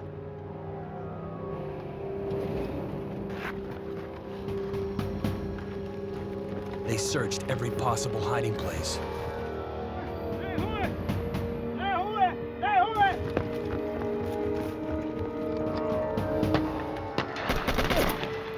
And you could see boots come down and rifles poking in the culvert. 2 guys dragged me out, and they dragged me out. I was on my back.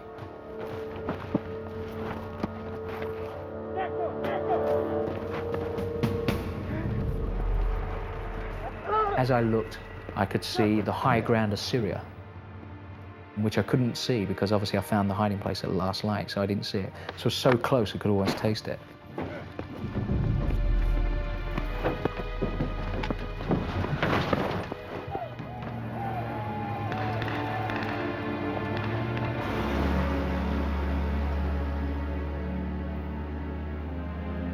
Andy was taken to a military camp near Baghdad. Iraqi intelligence had learned that over the last 5 days, British commandos had killed 250 of their soldiers. Now they wanted revenge. Andy knew the Iraqis would stop at nothing to uncover the SAS mission.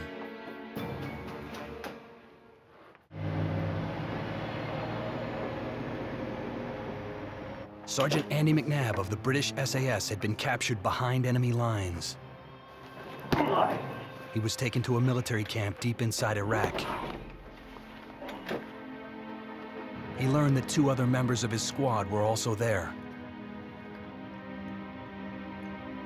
Stan had been caught trying to commandeer a vehicle. Dinger had risked capture to save his teammate, Legs Lane.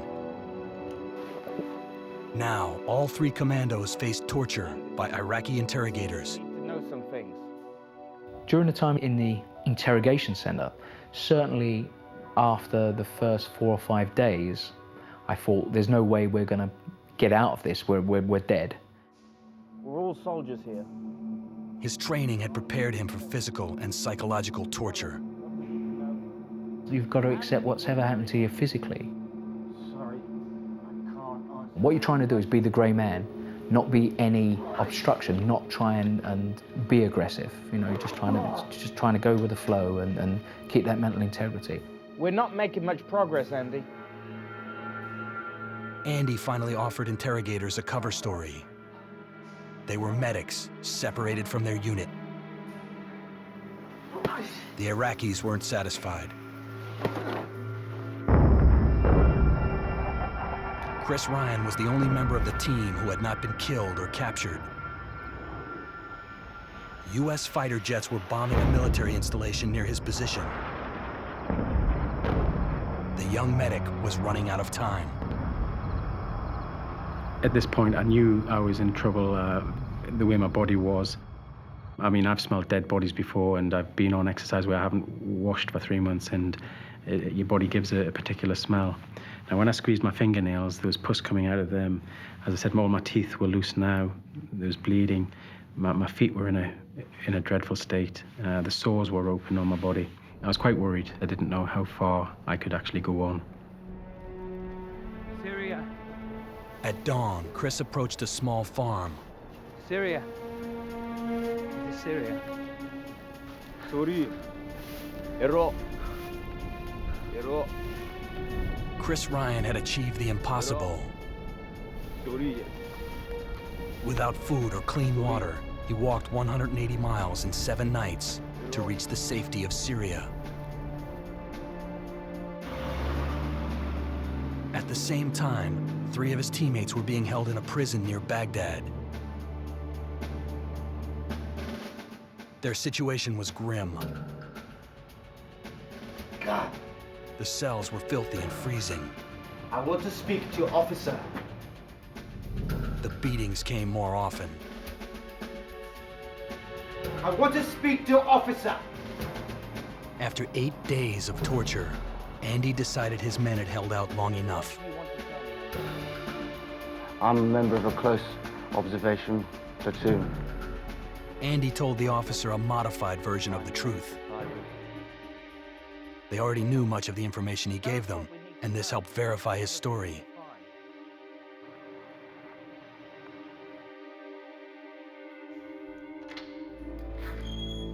Myself, Dinger, and Stan were put into the same cell. For me, it was fantastic. It was good as we had time to sort of debrief and try and work out what had happened. In late January, Saddam Hussein revealed he was using US and British POWs as human shields. He hoped to protect his military installations against air attacks. The US-led coalition countered with the most intense ground war since Vietnam. In 2 short days, coalition troops demolished what was left of Hussein's army. The Iraqi dictator quickly conceded defeat. On February 26, 1991, he agreed to withdraw his troops from Kuwait completely. The coalition demanded the freedom of all POWs. The imprisoned SAS commandos were released 10 days later. At the Red Cross station in Baghdad, Andy was surprised to find Mark alive. He had only been wounded in the firefight.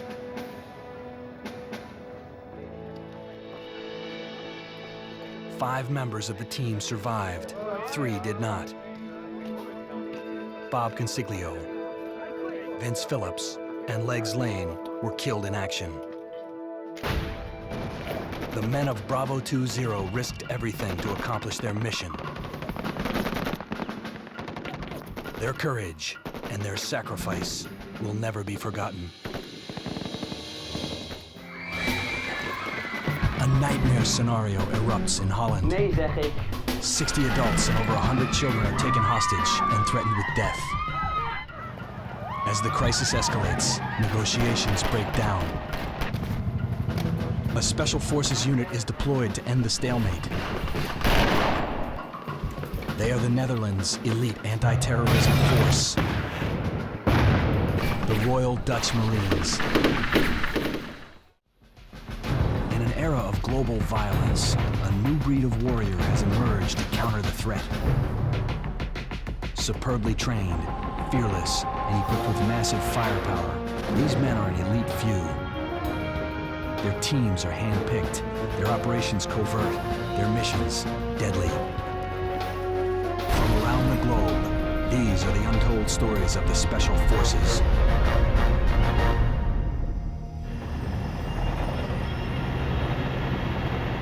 On May 23, 1977, Dutch commuters took the morning train from Rotterdam to Groningen. It started out like any other workday. But today was anything but ordinary.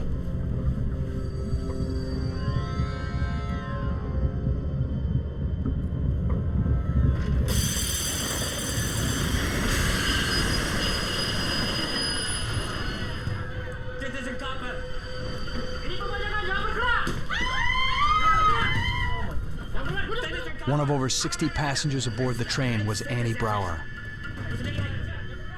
Just before Heron, the train suddenly stopped. Immediately, I understood that something was terribly wrong.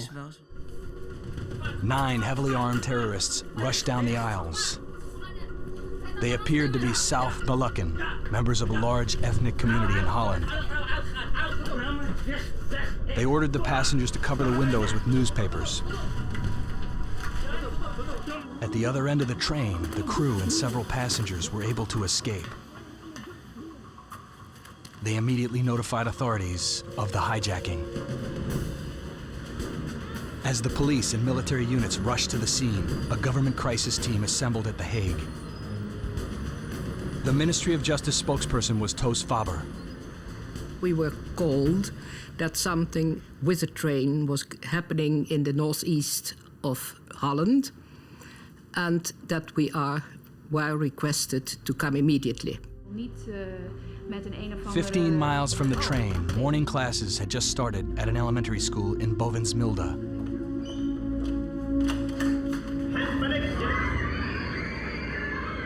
A second group of terrorists attacked the school. They took 105 children and their 4 teachers as hostages.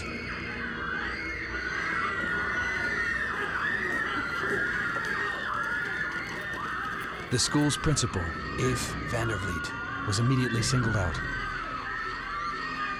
They pulled out the gun and the pistol, and they poked in my ear with it, and said, "This is a gijzeling, this is a hostage." It was, indeed, it was terrible.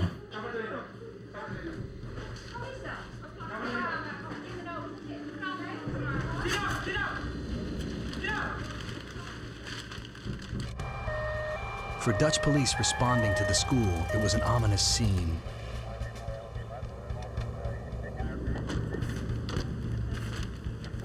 The windows were covered with newspaper, but they could hear the sound of children screaming inside. When we discovered that we did not have only a train to deal with, but a school with over 100 children, it was a catastrophe. Because what on earth are you going to do when 100 children are in danger? Police secured perimeters around both hostage sites and called for reinforcements. The terrorists sealed off the school. The Hague deployed 2 close combat teams from the Royal Dutch Marines.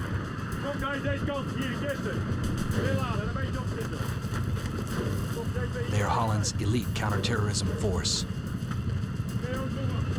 These highly trained commandos are on call 24 hours a day. They can be anywhere in the country in under 90 minutes. Kees Kommer was the deputy commander of the Royal Dutch Marine Sharpshooter Unit. We got a call from the military police. All the close combat members were to go to Assen. We went as quickly as possible to be there when the unit was gathering. One team deployed to the perimeter around the train. We relied on the Marines immediately. They came within, I think within an hour even, because they are ready for any form of assistance at any moment. A second team surrounded the school.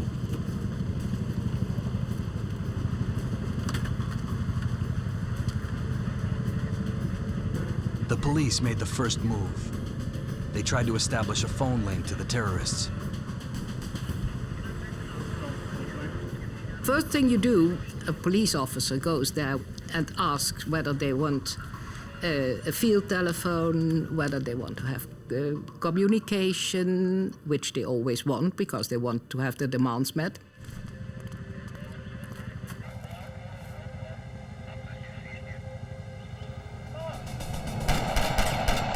The Moluccans had their own agenda. The Marines held their fire. They couldn't risk firing blindly into a school full of children. The operation was coordinated from a command center near the train. Reports from the school were ominous. The terrorists weren't interested in talking. The Marines watched and waited.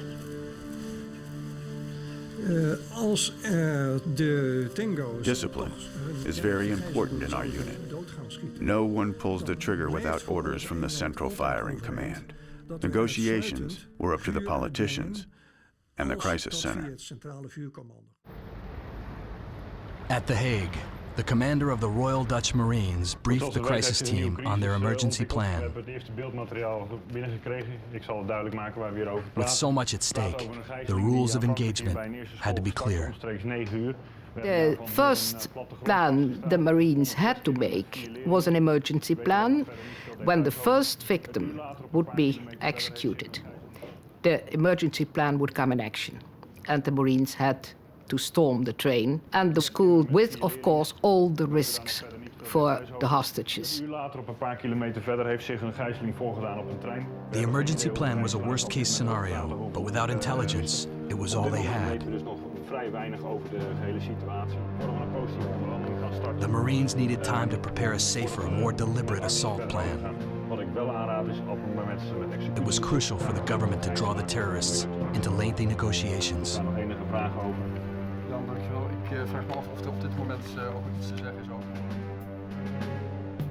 As night fell, there was still no word from the terrorists.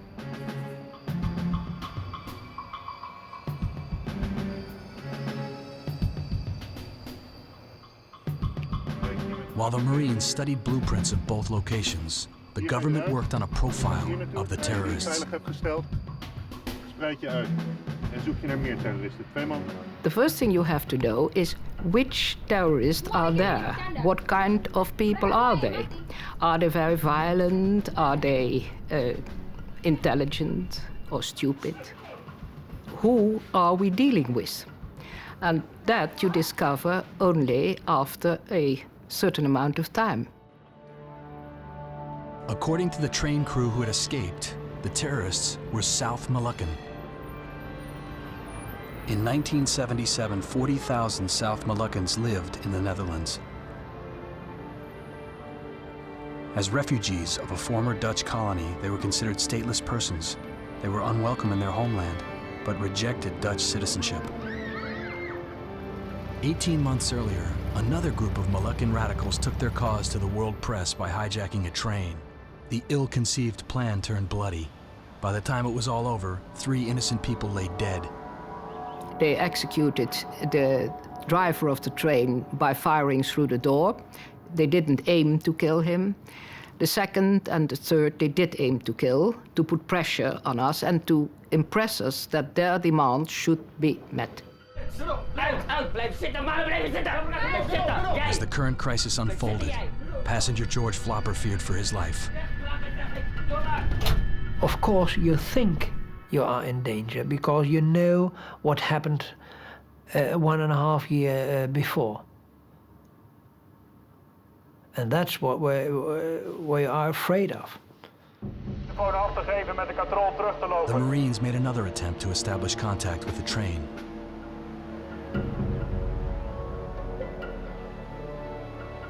They sent in a phone technician, stripped to his underwear. That way, the terrorists could verify he was unarmed.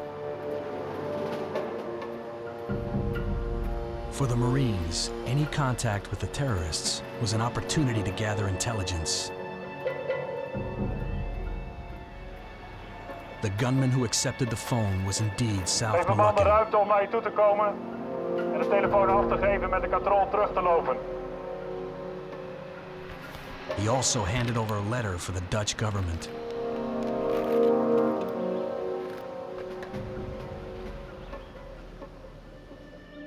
Hier staat. The terrorists' demands were complex. They wanted Dutch diplomatic support for an independent state in the Moluccan Islands. They also wanted 24 South Moluccans released from Dutch jails. Many of these terrorists had been convicted in the 1975 train hijacking. Finally, they wanted a jetliner to take them and the freed prisoners to a country of their choosing. They gave the authorities until 2 p.m. the following day to meet their demands. The government alerted the Marines. If the terrorists' demands were not met, they would blow up the train, along with the school and 105 children. The government had exactly 30 hours to respond. As the commandos held their positions, the government finally made phone contact with the terrorists. The crisis team called in psychiatrists to act as negotiators. Dr. Henk Havinka's first goal was to identify the leader of the group and keep him calm. He found himself talking to a man who called himself 747 after the train's route number. He said 747 here, always the same person. We could hear it, always the same voice. And then you try to communicate the things. What do you need? It was very hot, it was summertime. Do you need food? Do you need drink? And first they said, no, we want to leave this moment. The government's first message to the terrorists was firm. The children must be let free. Before that happens, we won't react on any of your demands because it's outrageous what you have done, and you have to free the children first of all. The terrorist leader refused. Instead, he had an additional demand. They wanted to have a telephone connection between the school and the train. We gave it to them. We bugged it, of course. It's better that we know what they're both up to than that we are getting surprises on one side or the other. The phone tap confirmed that the terrorists on the train were in control. The man who called himself 747 was leading the entire operation.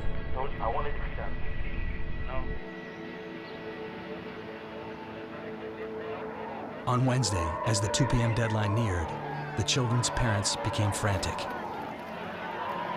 They heard a chilling sound from inside the school. The terrorists had got the idea that they could press the Minister of Justice by putting the children before the windows in the school and shouting, singing, we want to be free, we want to get out, Minister, give us our freedom. It was a terrible thing to see.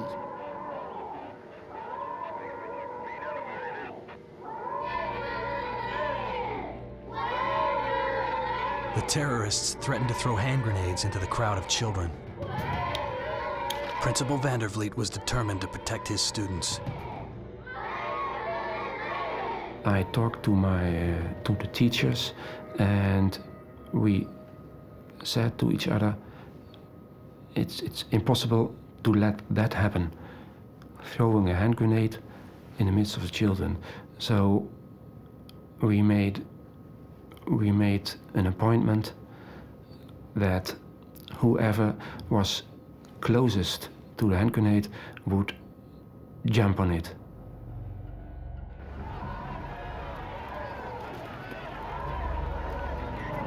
Frantic parents surrounded the school.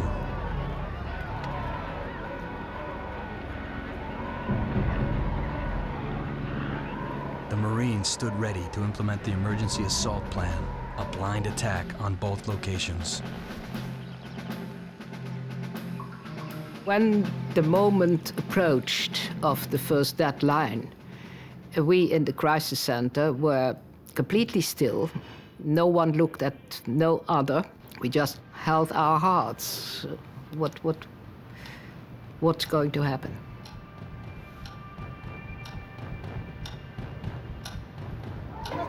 "169 lives were at stake. All of Holland waited in terror for the shooting to begin.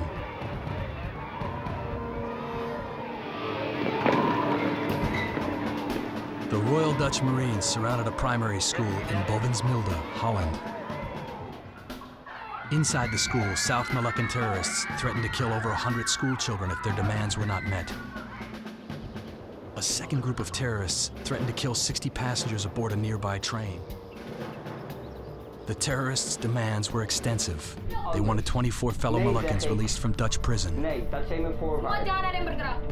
also wanted the Dutch government to support their homeland's bid for independence from Indonesia.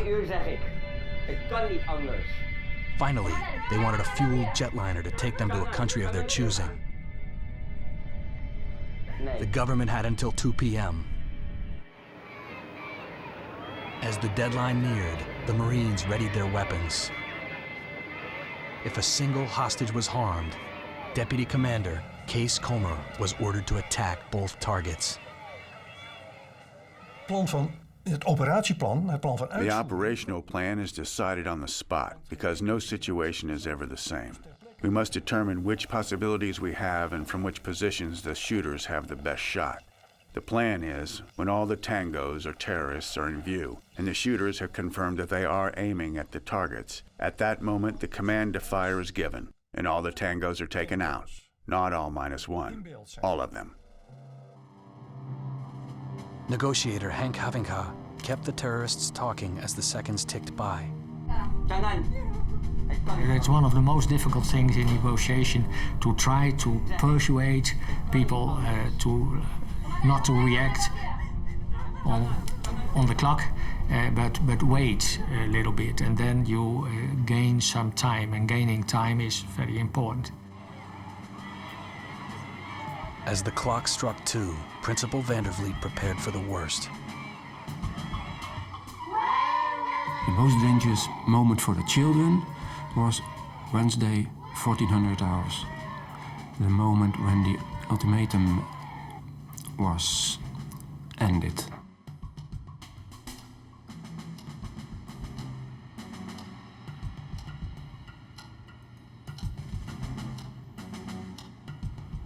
The 2 o'clock deadline arrived. The Marines prepared to storm the school. There had been no time to gather intelligence. The terrorists' positions were unknown. The lives of 105 children hung in the balance. Crisis team member Toos Faber. When the deadline expired, not a few moments, but say a quarter of an hour, half an hour, then We all sighed and said, well, nothing happened. Negotiating had worked, for now. But if talks again broke down, the Marines would be ready. Strategists began working on a plan to take down the terrorists without putting the hostages at risk. For that, they needed accurate intelligence from inside the school, as well as the train. Later that day, the terrorists allowed food to be brought in. Each delivery gave the commandos a glimpse of the terrorists and their weapons. Now they needed to know how many gunmen they were up against and where they were posted in relation to the hostages.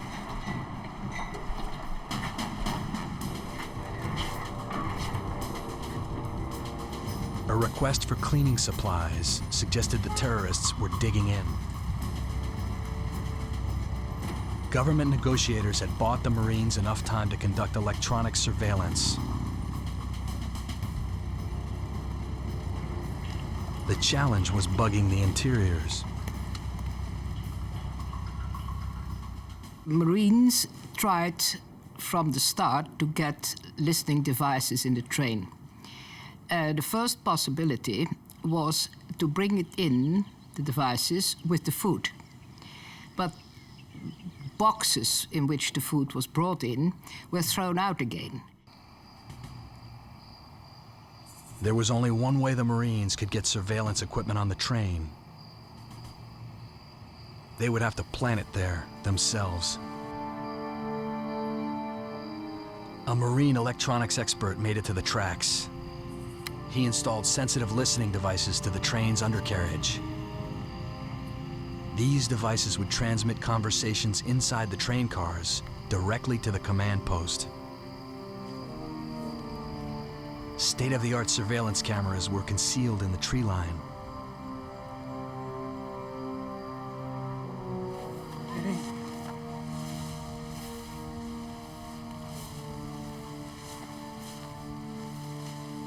The infrared cameras could detect body heat from inside the train cars and translate it into thermal images.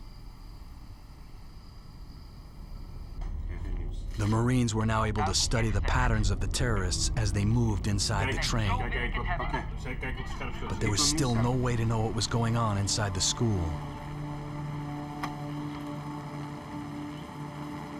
On day 4 of the siege, the terrorists released a single student. Her name was Astrid Tingen, and she was seriously ill. Ik kan me herinneren dus dat ik dus zoveel had I had vomited so much that blood came from my nose and throat. My teacher decided something had to be done. Soon, more students fell ill. We cleared the classroom and made that a sick bay. But very soon there were so many sick children that we couldn't handle it anymore. One of the gunmen agreed to talk to a doctor on the phone. The physician asked him to describe the children's symptoms. He especially asked if they had fever, and when you have those symptoms with fever, then it could be meningitis. Meningitis, a highly contagious infection, can cause mental retardation and death without treatment. The terrorists were on edge, but they refused to release the children. As their condition deteriorated, the crisis team ordered the Marines to stand by to launch an assault on the school.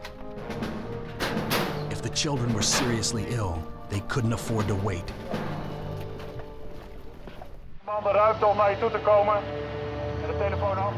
In the Netherlands, combat teams of Royal Dutch Marines worked round the clock to contain a double hostage crisis. 2 groups of South Moluccan terrorists held 60 hostages aboard a commuter train and 105 children inside a suburban elementary school. On day 4, crisis team member Toos Faber learned that the school hostages, mostly young children, had become violently ill. The children became at a certain moment sick, one after the other, and then more and more, and that was a great tragedy for the terrorists. They didn't understand. They thought they might be contaminated as well. The terrorists released a few of the children, but only the most critical cases. By day 5, they were overwhelmed. They released the rest of the children.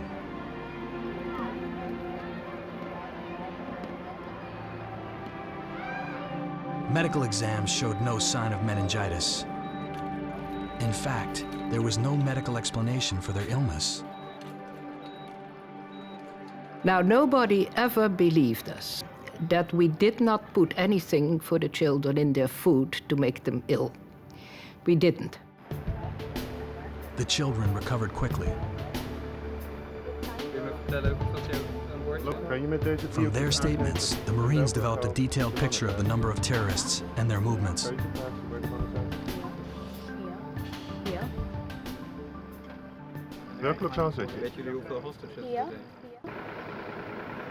The information was crucial to rescuing the principal and the teachers. The terrorists had been dealt a significant blow. They could no longer use the children as bargaining chips. Now they offered the government a chilling reminder. They were still deadly serious about their demands.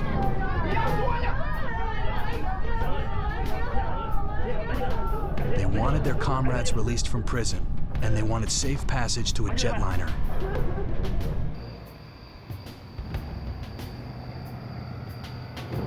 They also wanted the Dutch government to support independence for the South Moluccan Islands. The terrorists in the train put one and later another one of the hostages outside the train with a rope round their neck and saying that they would be hanged if their demands would not be met. Negotiators felt confident it was grandstanding. They told the terrorists to be patient. Their demands were complex. In the meantime, the Marines cut off communications between the terrorists. After the children were released, the communication between the school and the train was not interesting anymore, so we cut the line. The terrorists were frantic. They could no longer coordinate between the school and the train.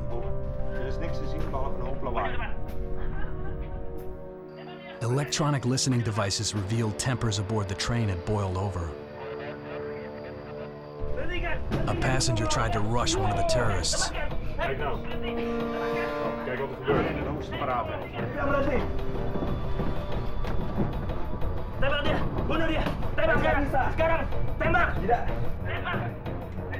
The outburst was troubling.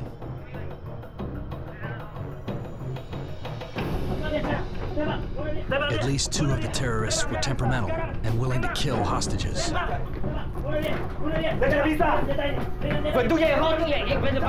They also picked up a name, Max Papalaya. He was the leader of the group and the man who called himself 747. The others obeyed his orders, even when they disagreed. Most importantly, Max Papalaya understood that if his men harmed a hostage, the Marines would strike. Ik ben de baas hier. Max was an intelligent man. He had learned from the first hostage case, in which he did not partake at all. But he knew very well what he wanted, and they wanted to go through with it. He was a firm opponent. From a command post near the train, Marines coordinated input from infrared cameras and listening devices. This state-of-the-art technology allowed them to track the position of each terrorist, codenamed Tango, in real time. Deputy Commander Kees Comer. In this case, there were 2 groups, the passengers and the tangos. The passengers were in several compartments. The tangos were in different parts of the train. In the cabin for their observations, and in the back. And they had their fixed sleeping places. It was an important find. At night, the terrorists and the hostages slept in separate compartments. The Marines also learned that the terrorists had separated the hostages by gender. All the female passengers slept in the second car from the front.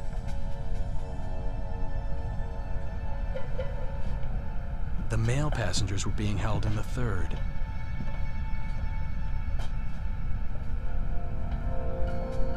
Terrorist guards were stationed between cars and at both ends of the train.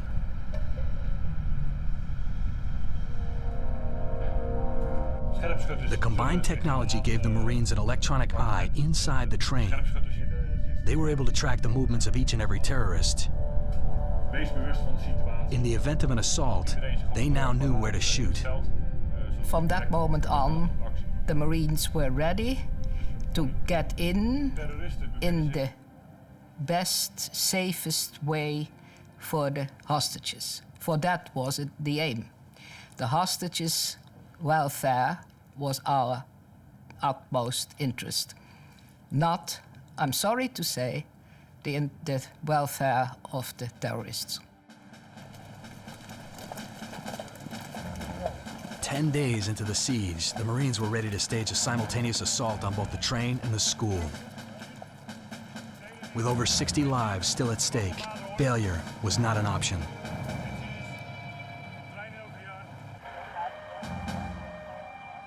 "10 days into a dangerous double siege in the Netherlands, the Royal Dutch Marines were ready to make their move at any time. Terrorists had taken over a commuter train and a suburban school. They held over 60 hostages at gunpoint. If negotiations failed, the Marines would move in. Using thermal imaging to identify their targets, Kees Colmer's sharpshooters would take out the terrorists. Onze schutters die zijn zodanig getraind, die kunnen met het wapen... Our men are trained so well that they can fire 5 shots at a distance of 300 meters into this target. So if tangos have to be taken out at a distance of 100 to 150 meters, they can do that. To increase the effectiveness beyond 100%, we use 2 riflemen. There's also the psychological effect that the rifleman can afterwards say that his colleague hit the tango. As the Marines moved into position, the Dutch government continued to press for a peaceful solution.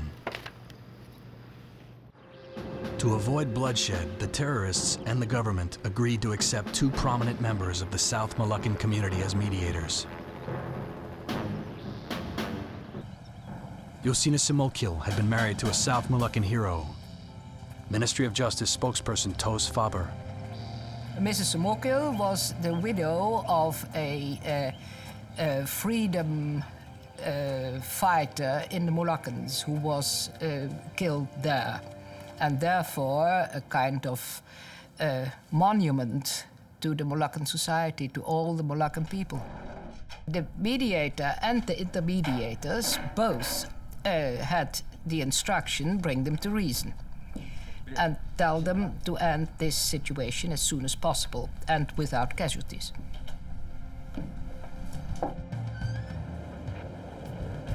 The mediators informed government officials that the terrorists were firm on one demand. They wanted a jet and safe passage out of the country. The Dutch government countered that unless another country offered the terrorists asylum, a jet was out of the question.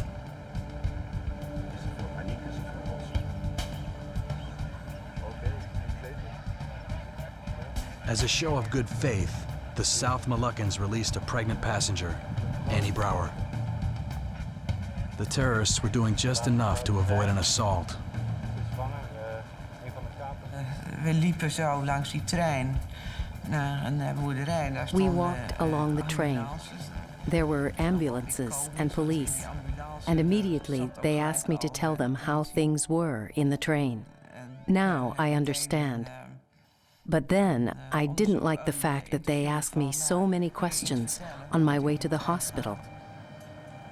According to Mrs. Brouwer, the hostages had not been treated badly, but the prolonged stress was taking a severe toll. Ja, langer. Hè? Ik heb daar... I had been there about 14 days, and that's a long time to be in such a situation without having anything to do. Having to wait and see if there will be any negotiations, whether we will be freed or the train will be stormed.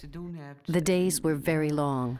Sleeping was difficult, especially on those seats that were not designed for being slept on. As the crisis headed into its third week, Dutch officials wondered how much longer the passengers could hold out. The boredom and high stress were a dangerous combination.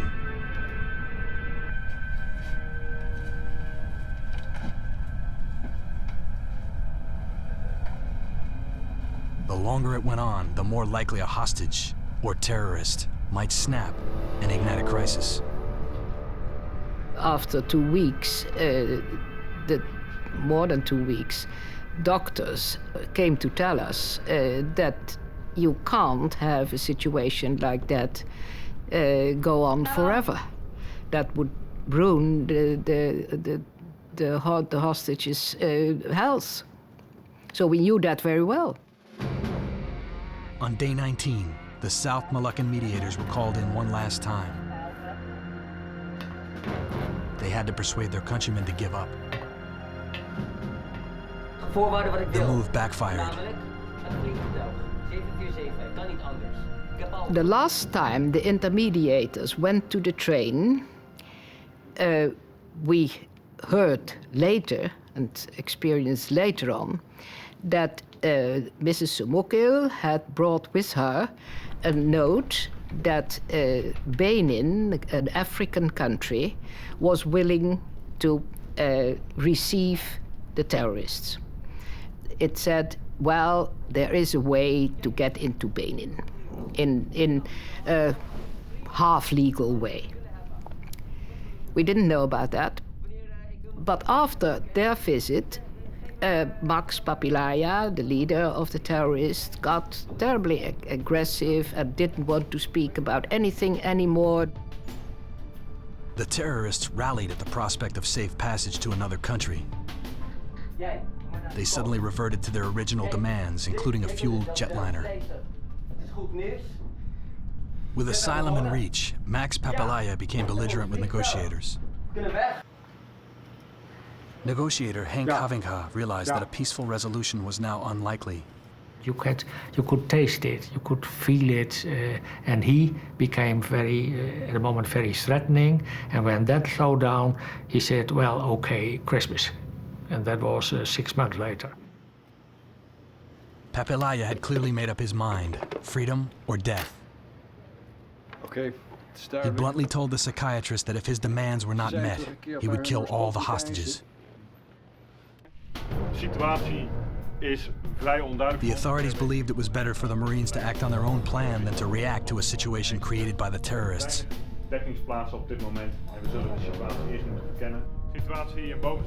They would attack both sites simultaneously.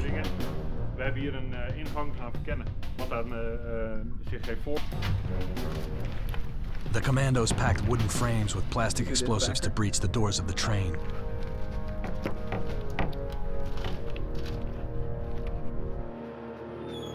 An armored vehicle would be used to force their way into the school. On the morning of the assault, the crisis center was businesslike, but tense. It was a terrible situation. No one spoke anymore. No one practically braced anymore. For we didn't know what to happen. And we knew we knew very well that there would be a number of casualties. The only question was how many. De trein bestormen en we kunnen niet langer wachten. Bedankt. Gebeurt waarschijnlijk in een half uur. The negotiations were over. For the Royal Dutch Marines, it was time to take action. Ja, meneer.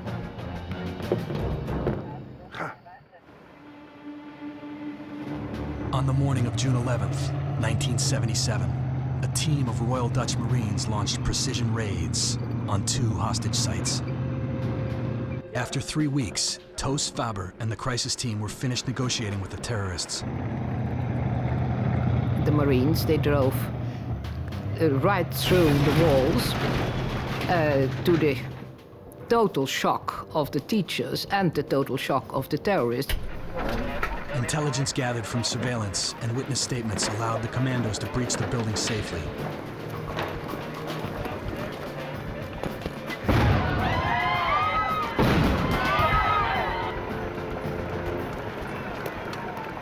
We knew where they were sleeping. So they didn't drive right into the hostages. Weeks of preparation had paid off. They knew exactly where to find the terrorists.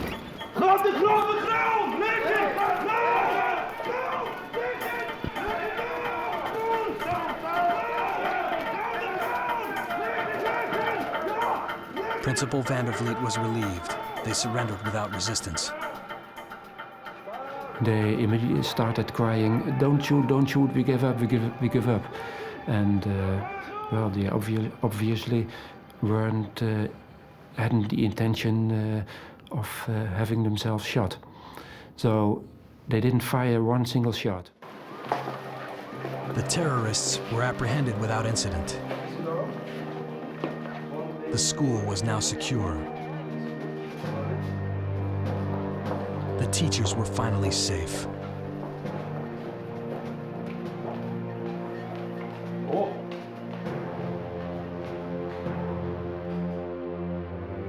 The raid on the train was more complicated.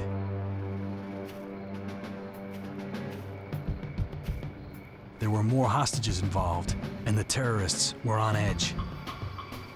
The commandos approached the train from a mile away. Just before dawn, sharpshooters took up their positions beside the tracks. Case Comer and the Marines had to avoid casualties. They devised a unique strategy to immobilize the hostages during the assault. Hoe hou je die op de stoel? How do you keep people from moving in the train when you attack? The idea was to use planes to create a lot of noise, to stun both the passengers and the tangos. At 4:48 a.m., Dutch fighter jets flew over the train at an altitude of barely 100 feet. Ze maakten een rondje en ze... They dove toward the train, and when they pulled up, they switched on their afterburners. This caused the extra noise and flames from the exhaust. The roar of the afterburners was deafening. George Flopper and the rest of the hostages dove for cover, as predicted. When I was laying, I was under my bench. I could see only a little bit. I only saw fire, flames. I didn't know at that moment that it were jet fighters, but it was very much noise. But we also hear the shooting. An armored personnel carrier moved into position as machine gunners riddled the first car with armor-piercing bullets.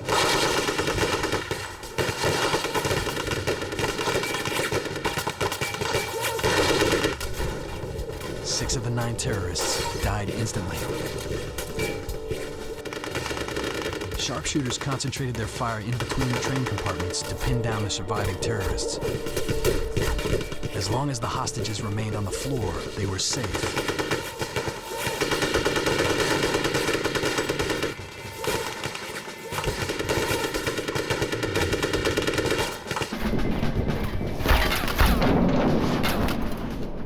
Na dat moment konden wij ons vuur uitbrengen.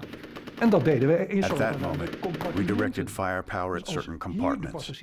Our riflemen would shoot at both ends of the compartments, and the machine gun teams would fire at the section in between. Na dat moment kreeg je commando stop, stop, stop. Alle schutters stoppen met vuur. Then, the order to stop was given. Eenheid, de close combat unit. The Marines went to the train, attached the explosives to the doors, and entered the train.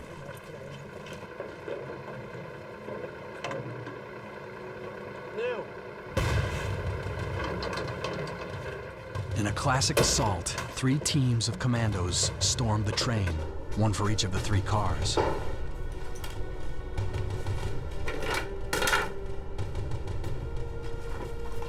Is klaar? Oké, ga! Dek me!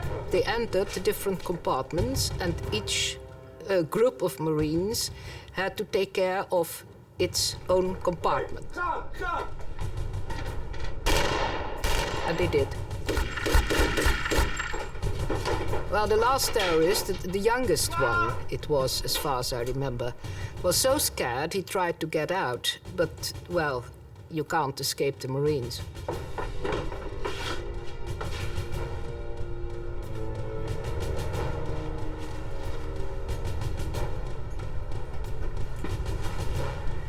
Jij, opstaan! Geen beweging op het schiet! Jullie ook! Opstaan! As the commandos entered the women's car, they were shaken by the sight of a dead hostage. She had been accidentally killed in the firefight. The problem was, we didn't know that one of the hostages, a young girl, had went to sleep on one of the balconies of the train, while normally everybody slept in the compartments.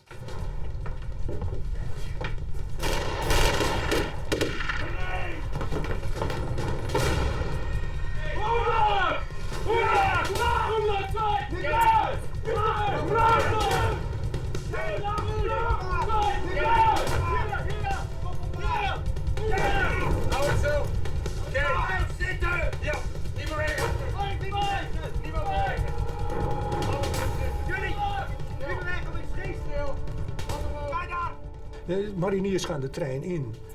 After about 10 minutes, the train was taken, and the sign that all were safe was given. Zeg maar dat ik denk, het is gelukt. Het is gelukt. At that moment, I felt a great sense of accomplishment, but wondered how many Marines had been killed. Achteraf bleek gelukkig dat Fortunately, none of them were. dat was een hele opluchting, hè? 20 days of confinement left many of the hostages confused, exhausted, and weak. Some passengers had to be removed on stretchers. With the evacuation of the school and now the train, the Marines had helped to save 167 lives. 2 hostages had tragically died.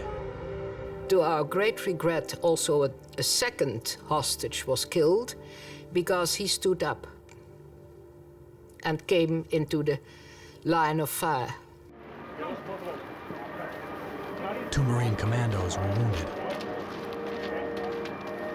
6 of the 9 terrorists on the train were killed, including the leader, Max Papalaya. 25 years later, the operation is still considered the successful completion of a mission impossible. Zeker gezien het feit dat je je doelen niet zag. We couldn't see the targets, and yet we eliminated a large number of the tangos. Most importantly, almost all passengers left the train alive. Maar het allerbelangrijkste is dat, zeg maar, So operationally speaking, it was a good, successful action. bijna allemaal levend uit de trein vandaan zijn gekomen. The surviving terrorists served 9-year sentences and have long since been released from Dutch prisons. The double hostage siege was a turning point in counterterrorism. Als je bij een eenheid als de BBK werkt, When you work in the close combat sharpshooter unit, dan weet je you know that you dat may je be wordt ordered to kill ingezet people. op het That is moment very unpleasant. dat de politiek beslist dat er ingegrepen moet worden. 25 years later, I still feel the deployment of our unit was a correct Dat je decision. opdracht krijgt om mensen dood te schieten. There was no other way. In het geval The psychological effect? Simple.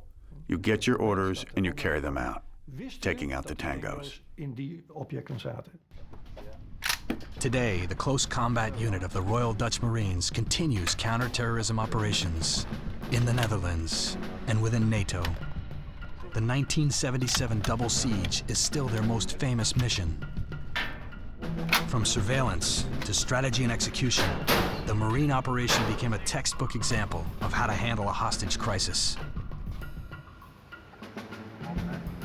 It It continues to be studied by counterterrorism units worldwide.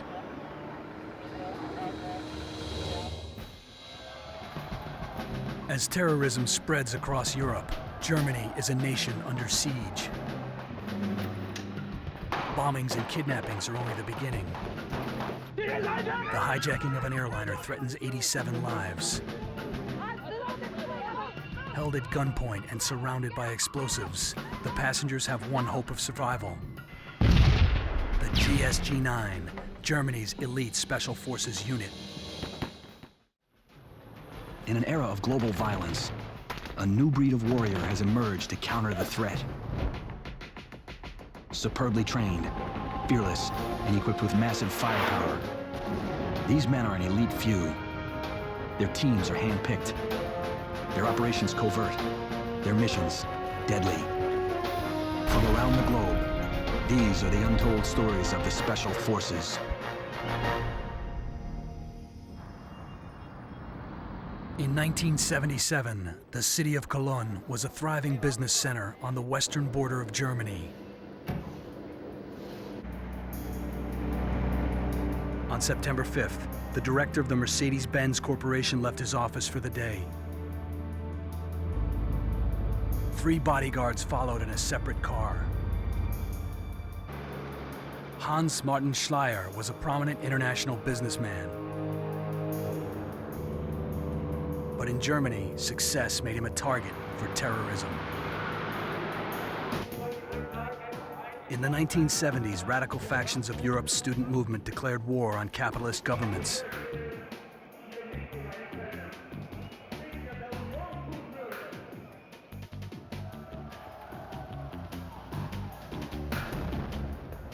Riots, bombings, and kidnappings spread across the continent. Germany was hardest hit. The Baader-Meinhof gang attacked cities all over the country. The German government launched a massive manhunt for the terrorists. 11 were arrested, including gang leaders Andreas Baader, Ulrike Meinhof, and Jean-Carl Raspe. With their leaders now in jail, the Baader-Meinhof gang vowed to retaliate. On April 7, 1977, they gunned down a federal prosecutor and his bodyguards. On July 30th, the president of Germany's largest bank was murdered. Then, on September 5th, 5 Baader-Meinhof gang members moved into position on a street in Cologne.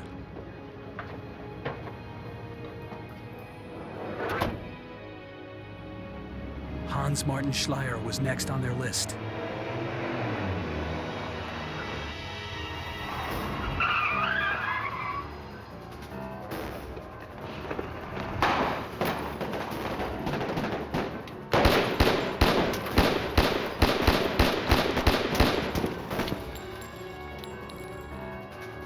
In 90 seconds, they slaughtered 4 bodyguards and kidnapped Hans Martin Schleyer.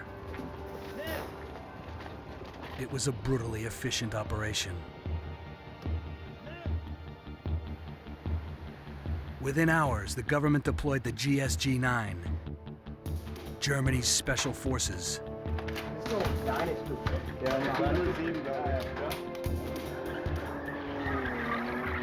The unit was formed in 1972, 2 weeks after Palestinian gunmen murdered 11 Israeli athletes at the Olympic Games in Munich. Over the next 5 years, the GSG-9 received the best counterterrorism training in the world. Colonel Ulrich Wegener founded and commanded the unit. When Hans-Martin Schleyer was kidnapped, by the terrorists, we had to go after them before Mr. Schleyer will be killed.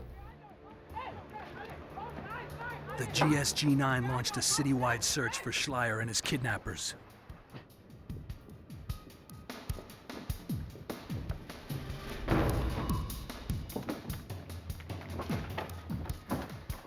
In one case, we did an assault in the city of Cologne. and it came out it was a drug smuggler. The day after the kidnapping, a tip led the GSG-9 to an abandoned van.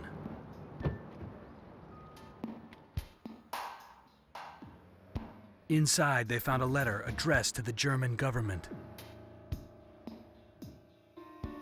A copy was sent to an official in Wiesbaden as well. In the letter, the kidnappers identified themselves as members of the Baader-Meinhof gang. They demanded the release of their leaders from prison. If the German government refused to comply, Schleyer was a dead man. Gang leaders Andreas Baader and Jean-Karl Raspa had been convicted of 4 murders and 54 counts of attempted murder. To release them, along with 9 other terrorists, was unthinkable. But in the week following Schleyer's abduction, the German government played along. Each inmate was asked to fill out a questionnaire. It was a tactic devised by the German Minister of State, Hans-Jürgen Wisniewski. It was all about buying time. Time we needed to search for Schleyer and find him alive. We went to the prisoners who were to be released and asked them if they were prepared to travel, and if so, where to. The following locations were given: Libya, Iraq, Yemen, and Vietnam. All of the prisoners had chosen the same destinations.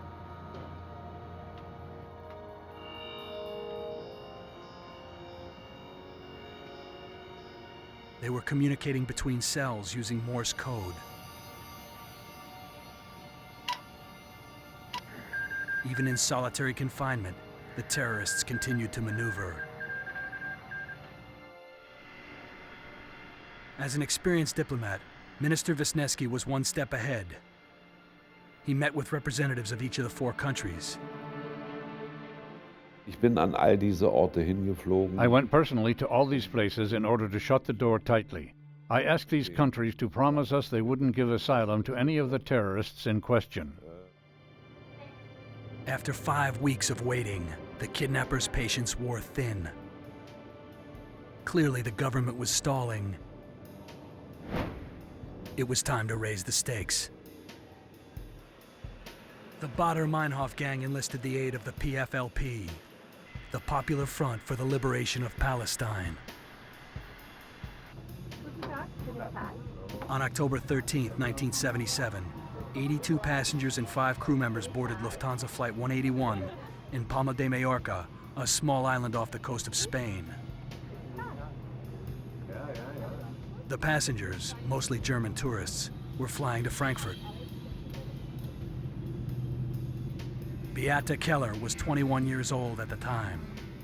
She was one of 11 German beauty contestants returning from a pageant.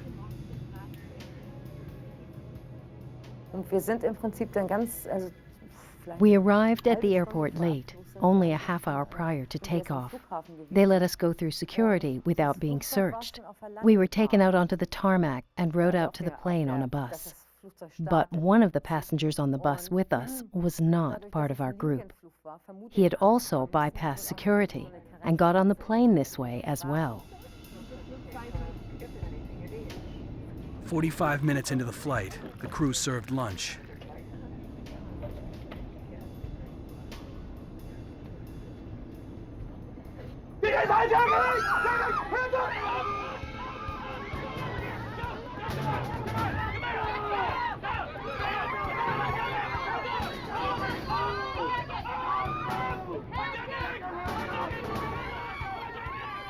One of the gunmen rushed the cockpit. This is hijacking! Co-pilot Jürgen Wieder was forced out. He aimed his pistol at Captain Schumann's head and kicked me with his right foot. Out, go out, he yelled. It was obvious it was a hijacking. There were 3 others whom I didn't see at that moment because there was an awful commotion in the airplane at this point. Later it turned out there were 4 of them, 3 more in the main cabin. This is my plane now. You do what I say, when I say, or I kill you dead. Stay down! Stay down! Shut up! Get your hands up! Everybody! The hijackers forced the passengers to the back of the plane. Und alle Plätze von hinten praktisch. All the seats from the back were filled, leaving no gaps, and all the passengers were seated in a large block. They made free space in first class. They wanted to create a buffer zone for themselves. Everyone, keep your hands up. Obey the orders of my officers. The leader of the hijackers identified himself as Captain Martyr Mahmoud. His group had hijacked the plane to secure the release of all 11 Badr Meinhof leaders, plus 2 convicted Palestinians. The passengers aboard Flight 181 had become bargaining chips in a dangerous game, and they were being held by the most violent terrorist organization in the world. Stay calm, stay down, listen to the orders, keep your hands up, and no one will be hurt. If you do not comply, I will destroy this plane. In Germany, Minister Wisniewski received word that a Lufthansa jet was in jeopardy. We first got the news about the hijacking while we were having a cabinet meeting. We prepared ourselves for the deployment of the Special Forces, the GSG-9. While half the unit remained in Cologne to search for Schleyer, the other half, the assault team, went after the hijackers. One of the main jobs we trained was the anti-skyjacking. That means the assault on hijackers in an aircraft. We were sure that we could do the assault to free the hostages. Already a Boeing 707 with civilian markings was in the air and tailing the terrorists. On board were commandos from the GSG-9. Wir haben ungefähr 35 Minuten, bis wir in Zypern landen. Ich will gerade die Zeit noch nutzen, über das Flugzeug zu sprechen. I had the possibility to take an Air Force aircraft as a commando aircraft, but I decided not to do this and to take a Lufthansa civilian aircraft because I was afraid that we may face problems when we go to a foreign country with an Air Force aircraft. Wherever Flight 181 landed, the GSG-9's mission was clear: to secure the aircraft and liberate the hostages. As point man for the unit, Joachim Hummer needed accurate intelligence. We only received sporadic information that our captain picked up over the radio. The media had reported how many people were on board. We heard there were 86, mainly vacationing Germans. This was all the information we had.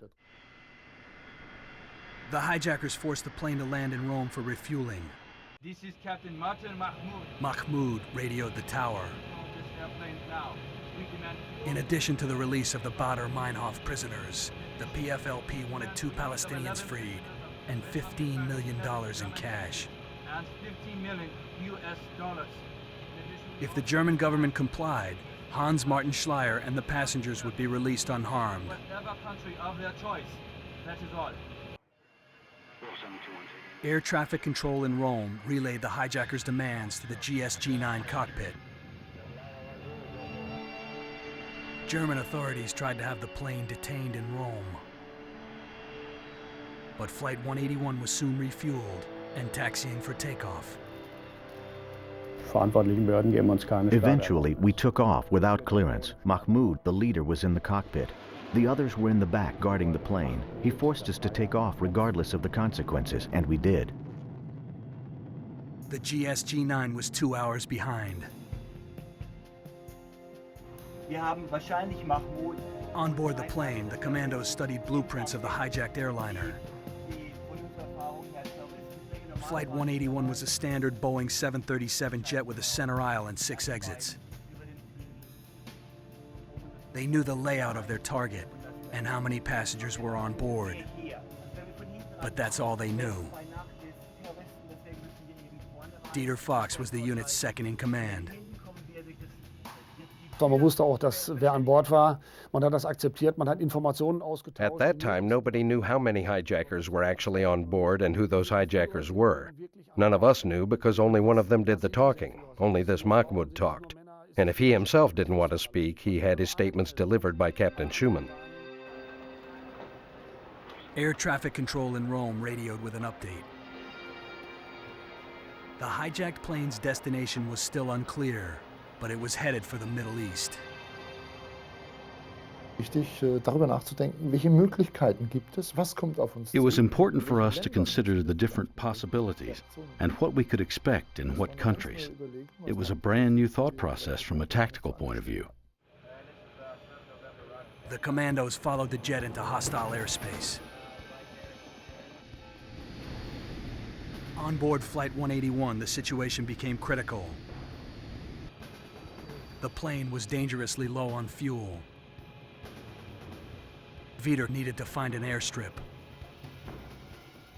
Sollten wir nach Beirut fliegen, keine Landeanlagen. We were headed for Beirut, but weren't allowed to land. Damascus again gave no clearance. Then we flew towards Baghdad, but clearance was refused. Kuwait was next, but no clearance. We must land. It was a disaster in the making as Arab countries turned their backs on the hijackers. Mahmoud grew anxious and then enraged. There was nothing Captain Schumann could do. I was sure that they had to come down to get down. They had to land somewhere. Co-pilot Wieder calculated they had 6 minutes of fuel remaining. If the captain didn't land immediately, everyone on Flight 181 would die. In 1977, Germany faced an escalating crisis. On September 5th, the Baader-Meinhof gang kidnapped Hans Martin Schleyer, a prominent businessman in Cologne. Over a month later, Palestinians hijacked a German jet.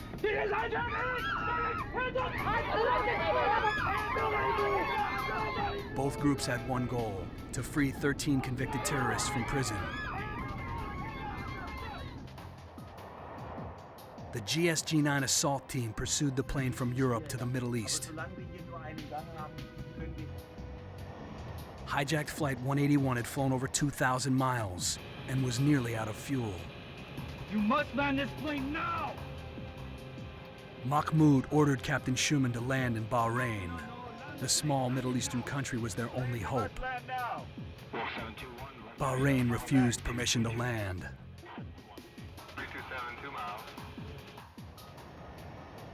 Schumann was out of options. In minutes, the plane would drop from the sky. The captain advised Bahrain he intended to land with or without permission.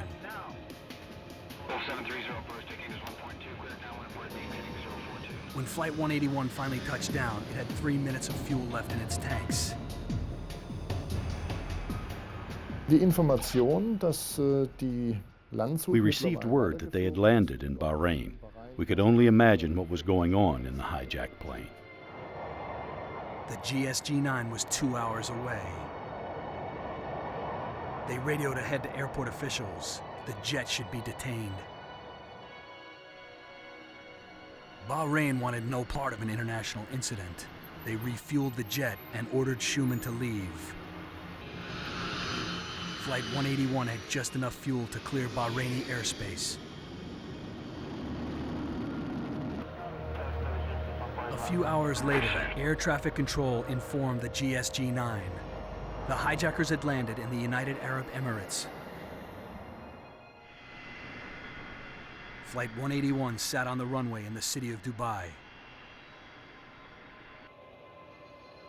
Conditions for the passengers had deteriorated. There was little food or water.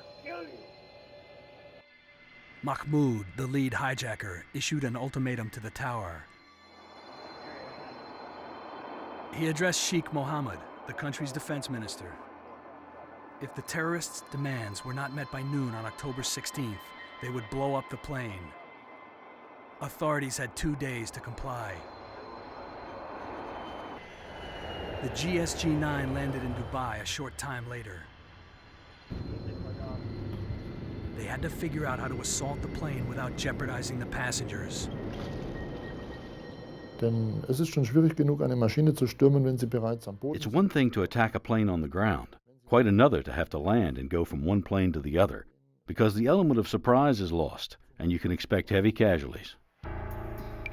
At the request of the German government, 2 British SAS commandos joined the GSG-9 in Dubai. They brought with them the latest in counterterrorism technology, stun grenades. Barry Davies was a sergeant in the British SAS.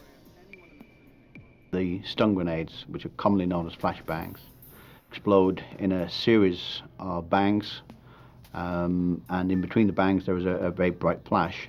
The effect of the full power operational stun grenade is quite devastating. The flashbangs would stun everyone on board the plane for exactly 5 seconds. That was how long the GSG-9 would have to breach the plane, target the hijackers, and eliminate them. As the GSG-9 finalized their plan, politics came into play. The government of the United Arab Emirates refused to allow foreign soldiers to operate within their borders. We saw that they had no intention to give us the permission to do that there, to do the operation there. On board the hijacked jet, Mahmoud left the cockpit long enough for Captain Schumann and co-pilot Wieder to talk openly. Und als mal eine kurze Pause war, wo wir allein waren, hat mich gefragt, du meinst du, Jürgen, wir sollen... He asked me, "What do you think, Jürgen? Should we smuggle out messages?" I told him, "We are in a country, a part of the world about which we know nothing at all. I wouldn't do it," I said. "We don't know what is going on in front of our own plane, and that is a very dangerous situation." Schumann decided to risk it.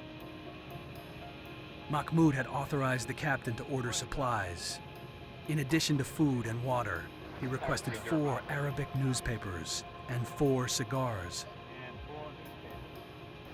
I was sure that he wanted to give us a message, and the number, cigars, what it could only mean that they were for terrorists. Captain Schumann had provided a vital piece of intelligence. Authorities now knew how many hijackers they were dealing with. That afternoon, the plane's batteries ran dry. As the hours dragged on, the situation became more tense. Authorities in Dubai worked to keep Mahmoud calm. For the passengers, conditions went from bad to worse. They had been in Dubai for 2 days. Ja, also es war ja so, dass wir die Klimaanlage war ja. The air conditioning system stopped working. The temperature rose to 150 degrees inside. We thought we were going to die. The passengers needed air. When Mahmoud accepted supplies, he left the doors of the plane open.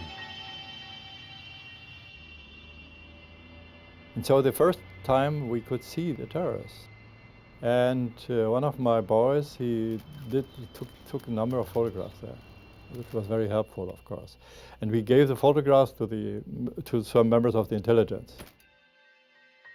The leader of the hijackers, the man who called himself Mahmoud, was identified as a Palestinian named Zohar Akache.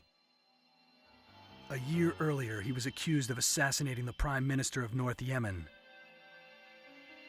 According to authorities, Akache was a ruthless terrorist with an international reputation. And so we knew that they mean business, you know. The situation looked grim for the passengers and for Hans Martin Schleyer. The kidnapped businessman had been missing for over a month. In Dubai, the heat intensified as the day wore on. A ground power unit was delivered to the plane so the captain could run the air conditioner. To Mahmoud, the Lufthansa mechanics driving the truck looked like soldiers. And when they were about 100 meters far from the aircraft, the terrorists thought that they might cover in an attack or something like this. And so they opened fire.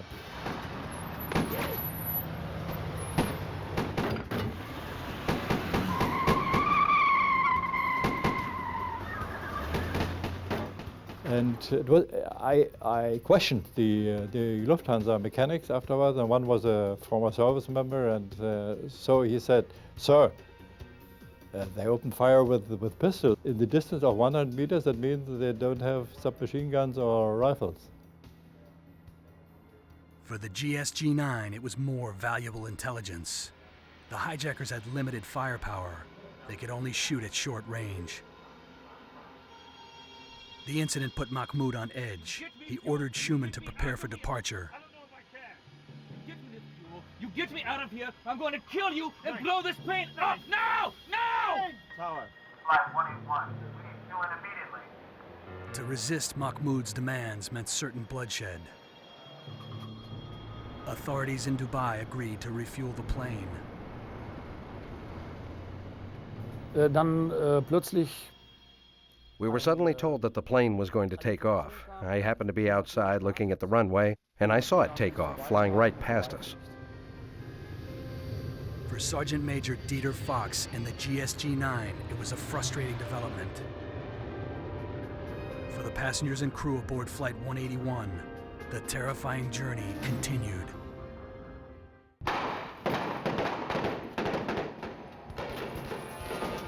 In 1977, the Baader-Meinhof gang would stop at nothing to free their leaders from jail. They kidnapped Hans Martin Schleyer, a prominent German businessman. More than a month later, they enlisted Palestinian terrorists to hijack a passenger jet. A team of German GSG-9 commandos followed Flight 181 to cities all over Europe and the Middle East. The terrorists threatened to blow up the plane at noon on October 16th. The GSG-9 now had 4 hours to rescue the passengers. The lead terrorist, a man calling himself Mahmoud, ordered Captain Schumann and co-pilot Wieder to land in southern Yemen. We circled above the city because we were denied permission to land, but we had to land. We only had a few minutes of fuel left. Military officials at Aden Airport wanted no part of Flight 181. They blocked the runway with tanks. With about 10 minutes of fuel left, we decided we had to land, and I suggested we land adjacent to the runway and not directly on the tarmac. They were out of options. Captain Schumann and co-pilot Wieder prepared for a crash landing. Wir haben die Kabine etwas vorbereitet. We readied the cabin, placing the passengers in emergency landing position. We really thought we were going to crash. It was not clear at all that we would survive. It was a nightmare come true for Beata Keller and the passengers. We were afraid all the time. It was terrible. Captain Schumann brought the plane down on a sandy berm beside the runway. When we finally touched down, parts of the plane's interior were coming down on us due to the impact. The passengers were badly shaken, but alive. In the cockpit, Mahmoud radioed the tower. He believed he would be welcomed as a hero in Yemen. Instead, he was ordered to leave the country. In all the chaos, the terrorists' deadline passed unobserved. The plane had taken a beating. Captain Schumann needed to inspect the engines and the landing gear. Mahmoud allowed him to leave the plane. Mahmoud saß mit mir in der vorderen Tür. Mahmoud was seated with me, and we saw Captain Schumann at the left wheel housing. And he said, "It looks fine here." Then he had to walk around the front to get to the right side, where we, of course, could not observe him. Where's the captain? Call the tower. Bis der Mahmoud dann sagte, where is he, Captain? Where is he, Captain? Und Mahmoud started saying, "Where's the captain?" It occurred to me then that Schumann had been gone too long for an equipment check, which should normally take a few minutes. 1 minute, I am going to blow up this plane. Mahmoud grew suspicious. If he's not returned immediately, I'm going to destroy. He threatened to shoot 5 passengers for every minute Schumann was gone. Kill someone! Kill someone! Kill someone! I can kill someone now! I can kill. The tower assured Wieder that Captain Schumann was on his way back to the plane. When Captain Schumann returned, Mahmoud called him a traitor. He threatened to execute the captain for treason. Mahmoud had made threats before, but this time was different. I could feel the situation become grave. Guilty or not guilty? Let me explain!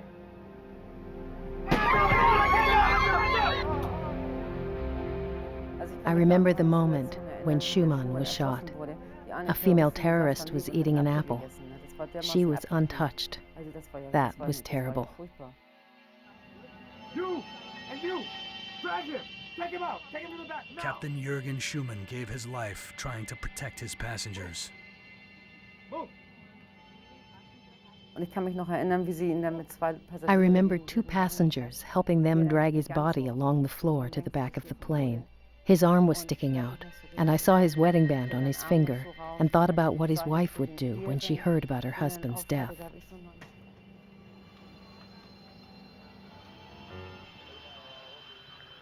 Co-pilot Jürgen Wieder was now solely responsible for Flight 181. 4:45 a.m. No more. We were instructed to leave the country. Now I had the task of seeing to it that we would get fuel and that we would get out of the sand. They pulled the plane out. I started the engine, and the plane began to move at maximum performance. We're going to Mogadishu. I didn't even know where Mogadishu was. I had to look it up on the map, and I found it on the very edge, barely on the map. Wieder found the city on the edge of the Indian Ocean. They were going to Somalia, a country in Africa. The hijacked plane's flight path was monitored by the GSG-9. Colonel Ulrich Wegener plotted the countries within reach. Because of the limited range of the plane, they couldn't go very far. You know, I was sure.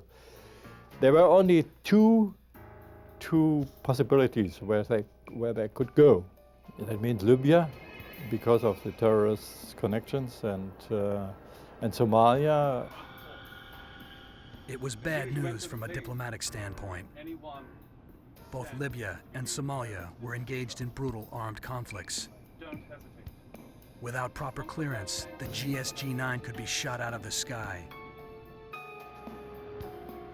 On October 16th, day 4 of the hijacking, Flight 181 landed in Mogadishu, Somalia. Captain Schumann's body was dumped onto the tarmac.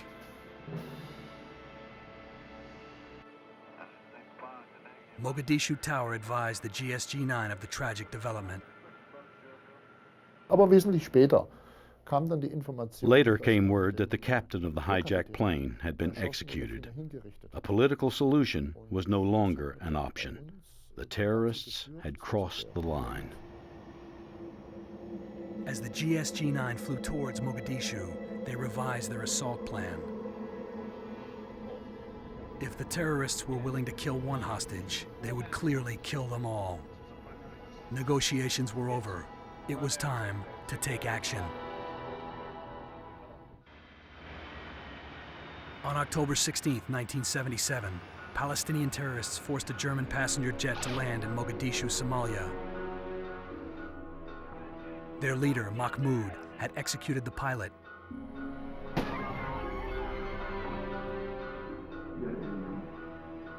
In Germany, businessman Hans Martin Schleyer had been held by the Baader-Meinhof gang for over a month.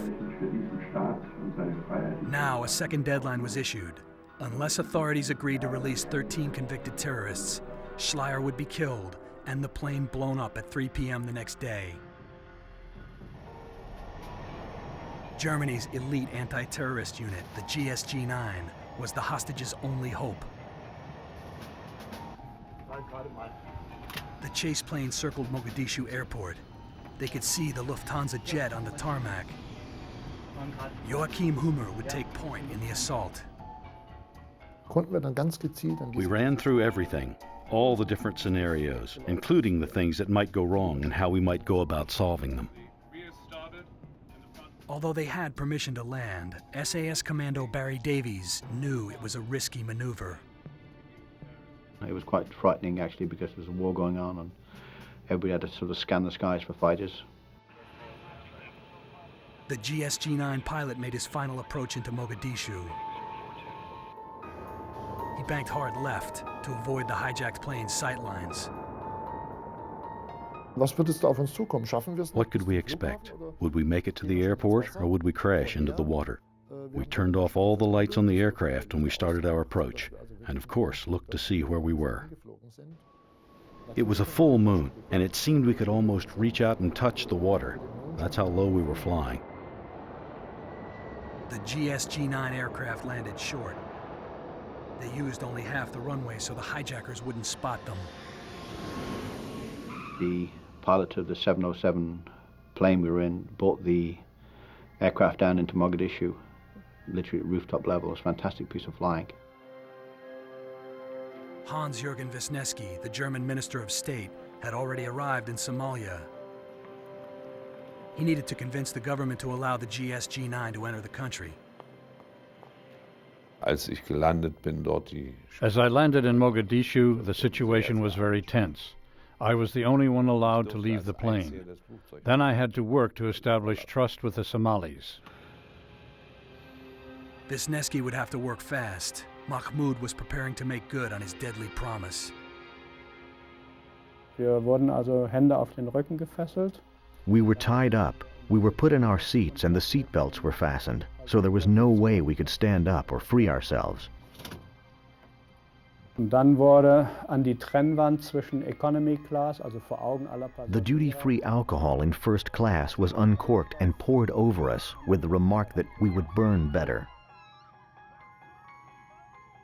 Und dann wurde an die Trennwand zwischen Furthermore, they attached plastic explosives to the economy class partition in front of everybody. They inserted the detonators. The hijackers had decided, one way or another, Somalia was the end of the line. At Mogadishu Tower, Minister Wisniewski tried to defuse the situation. A general wanted to send tanks over to the aircraft. That would have resulted in a bloodbath. Wisniewski convinced the Somali general that instead of relying on tanks, he should allow the GSG-9 to lead the assault. More importantly, he convinced Mahmoud that the Baader-Meinhof prisoners had been released. They were being loaded onto a plane in Germany. According to the minister, they would be in Mogadishu in 7 hours. I want an update every... Und ich musste ins Cockpit und musste ausrechnen. Und Mahmoud hat mich gefragt. In the cockpit, Mahmoud asked me to calculate how long it would take to fly from Germany to Mogadishu. I said it would take about 7 to 8 hours. He just wanted to see if my numbers matched those which the tower had given him. We've won. We have won. Mahmoud agreed to extend his deadline to 3:30 a.m. He was overjoyed. The government of Germany had finally met his demands. A few hundred yards away, the GSG-9 went to work. Sergeant Major Fox briefed the men on the operation. Wenn an dem Flugzeug 6 Teams sind, A5 Mann. This aircraft had 6 doors, which means that 6 teams were necessary. Each team consisted of 5 people. These people have specific positions and duties within the team. There are people who open the doors and others who provide cover. The commandos carried state-of-the-art weapons. Ja, wir hatten von der Ausrüstung her unsere komplette Ausrüstung dabei, die wir für solche Einsätze an und für We were fully equipped with all the gear available to the GSG-9. That means distance weapons, sniper rifles, but also night vision equipment, machine guns of various types, and revolvers. GSG-9 snipers took up positions around the perimeter of the hijacked plane. Die Scharfschützen waren so eingesetzt, dass sie an und für sich permanent Einblick hatten, auch mit ihren Nachtsichtgeräten. The snipers were set up to pretty much have a permanent view, even at night with night vision equipment, into the cockpit area. So they had a frontal view of the plane, or as much as possible under those conditions. As a result, we were able to gain valuable information for our mission, to see who was in the cockpit and in what capacity, to follow the comings and goings, to follow the movement and see what kind of situation we were dealing with. That was important information, especially right before entering. After 6 days of chasing the hijackers for thousands of miles across 15 countries, the GSG-9 were ready. 200 yards away, Somali soldiers quietly made their way across the runway. Their destination, an aviation fuel truck parked in the middle of the airfield.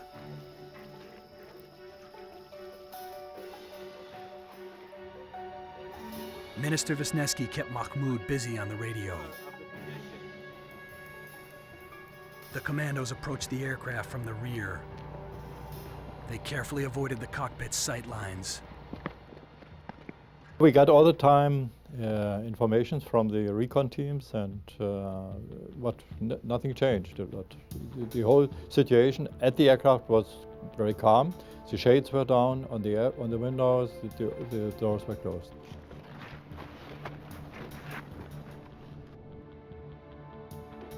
About 50 feet from the plane, the towering lights that illuminated the airfield cast long shadows across the tarmac. Had the terrorists looked out the window, they could have seen these.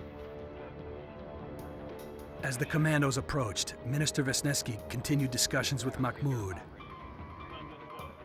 It was critical to keep him in the cockpit. Is that understood? Understood.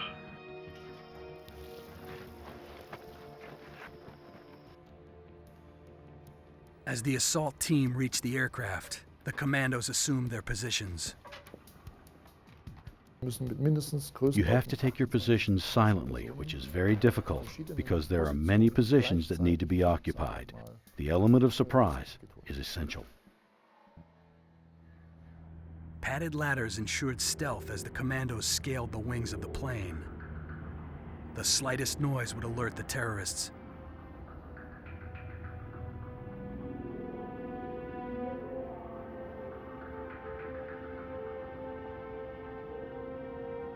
The 2 British SAS officers hid underneath the cockpit. In seconds, the assault team was in position. They waited for Wegener's signal. You suddenly realize that this is not a rehearsal anymore. This is serious. All you can think about is the possibility that the doors could be wired with explosives. If that was the case, we were dead. Update on how long before the prisoners As arrive. Mahmoud reviewed his long list of demands, Wegener checked in with his snipers. They couldn't launch until the co-pilot left the cockpit. Irgendwas hat mich rausgetrieben. Something made me get up, and I went to my seat among the passengers.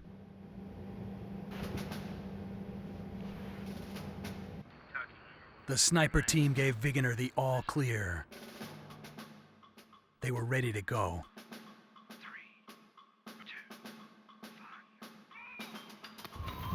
5. In the early hours of October 18th, 6 days into the crisis, the GSG-9 launched their operation.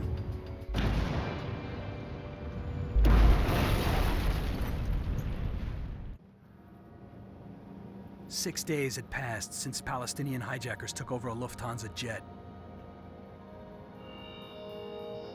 The passengers aboard Flight 181 had lost all hope. They were waiting to die on a runway in Somalia.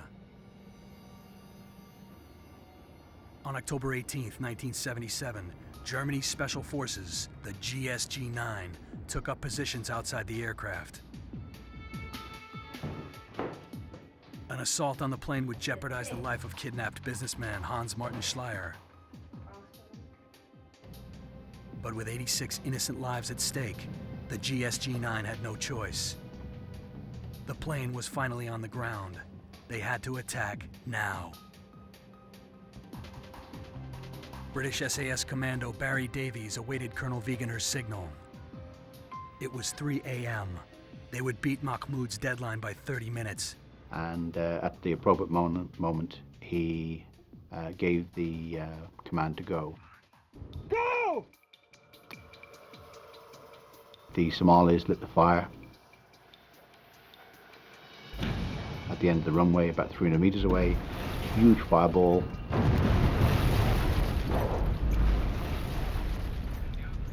It was a classic diversion. The fire drew the hijackers to the front of the plane. Then, all hell broke loose.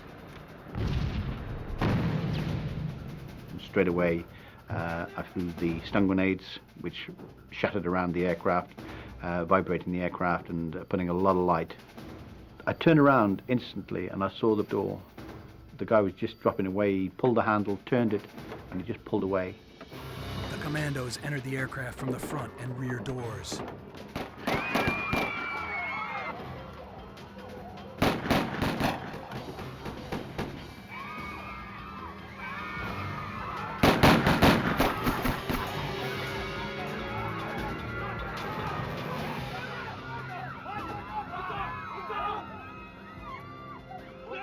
Dieter Fox worked to clear the plane, but the passengers were disoriented. Also einige haben sehr schnell geschaltet und auch gut mitgeholfen, aber einige wiederum. Some comprehended the situation very quickly and cooperated. Others, however, were in such a listless state, suffering from the isolation of the past few days. They'd been doused in alcohol, and explosives had been attached to the aircraft, which were quite visible to some of the passengers. They had to move quickly. The explosives could detonate at any moment. Irgendwo auf einmal die Angst. There were troops there to rescue us. The fear was reduced immediately, and all the feelings and the extreme stress were gone. It was coming to an end. The terrorist leader was dead. 3 of the terrorists were killed in the assault. The 4th, a woman, survived. The news reached Stamheim prison in a matter of hours. The Palestinians had failed. The Baader-Meinhof gang would remain behind bars. That night, key members of the gang committed suicide. Andreas Baader and Jean-Karl Raspa shot themselves with smuggled pistols. Gundrin Enslin, Baader's lover, was found hanging in her cell. On October 18, 1977, the 86 surviving hostages aboard Flight 181 finally arrived home in Germany. The GSG-9 were hailed as national heroes. Wir sind in Frankfurt gelandet. Wir dachten, wir landen. We landed in Frankfurt, and the hostages deplaned. We heard there was going to be a reception. The GSG-9 had achieved the impossible, but their victory was bittersweet. A day after the assault, Hans Martin Schleier's body was found inside an abandoned car in France.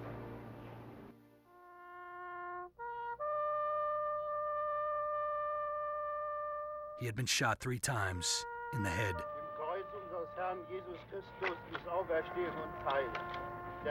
Schleier's death and the murder of Lufthansa pilot Jürgen Schumann would serve as a somber reminder of the terrible consequences of terrorism. In the weeks following the liberation of Flight 181, members of the GSG-9 were presented with the nation's highest medal, the Cross of Valor. It was an honor well earned. With just 5 years of training, the GSG-9 had molded itself into one of the finest counterterrorism organizations in the world.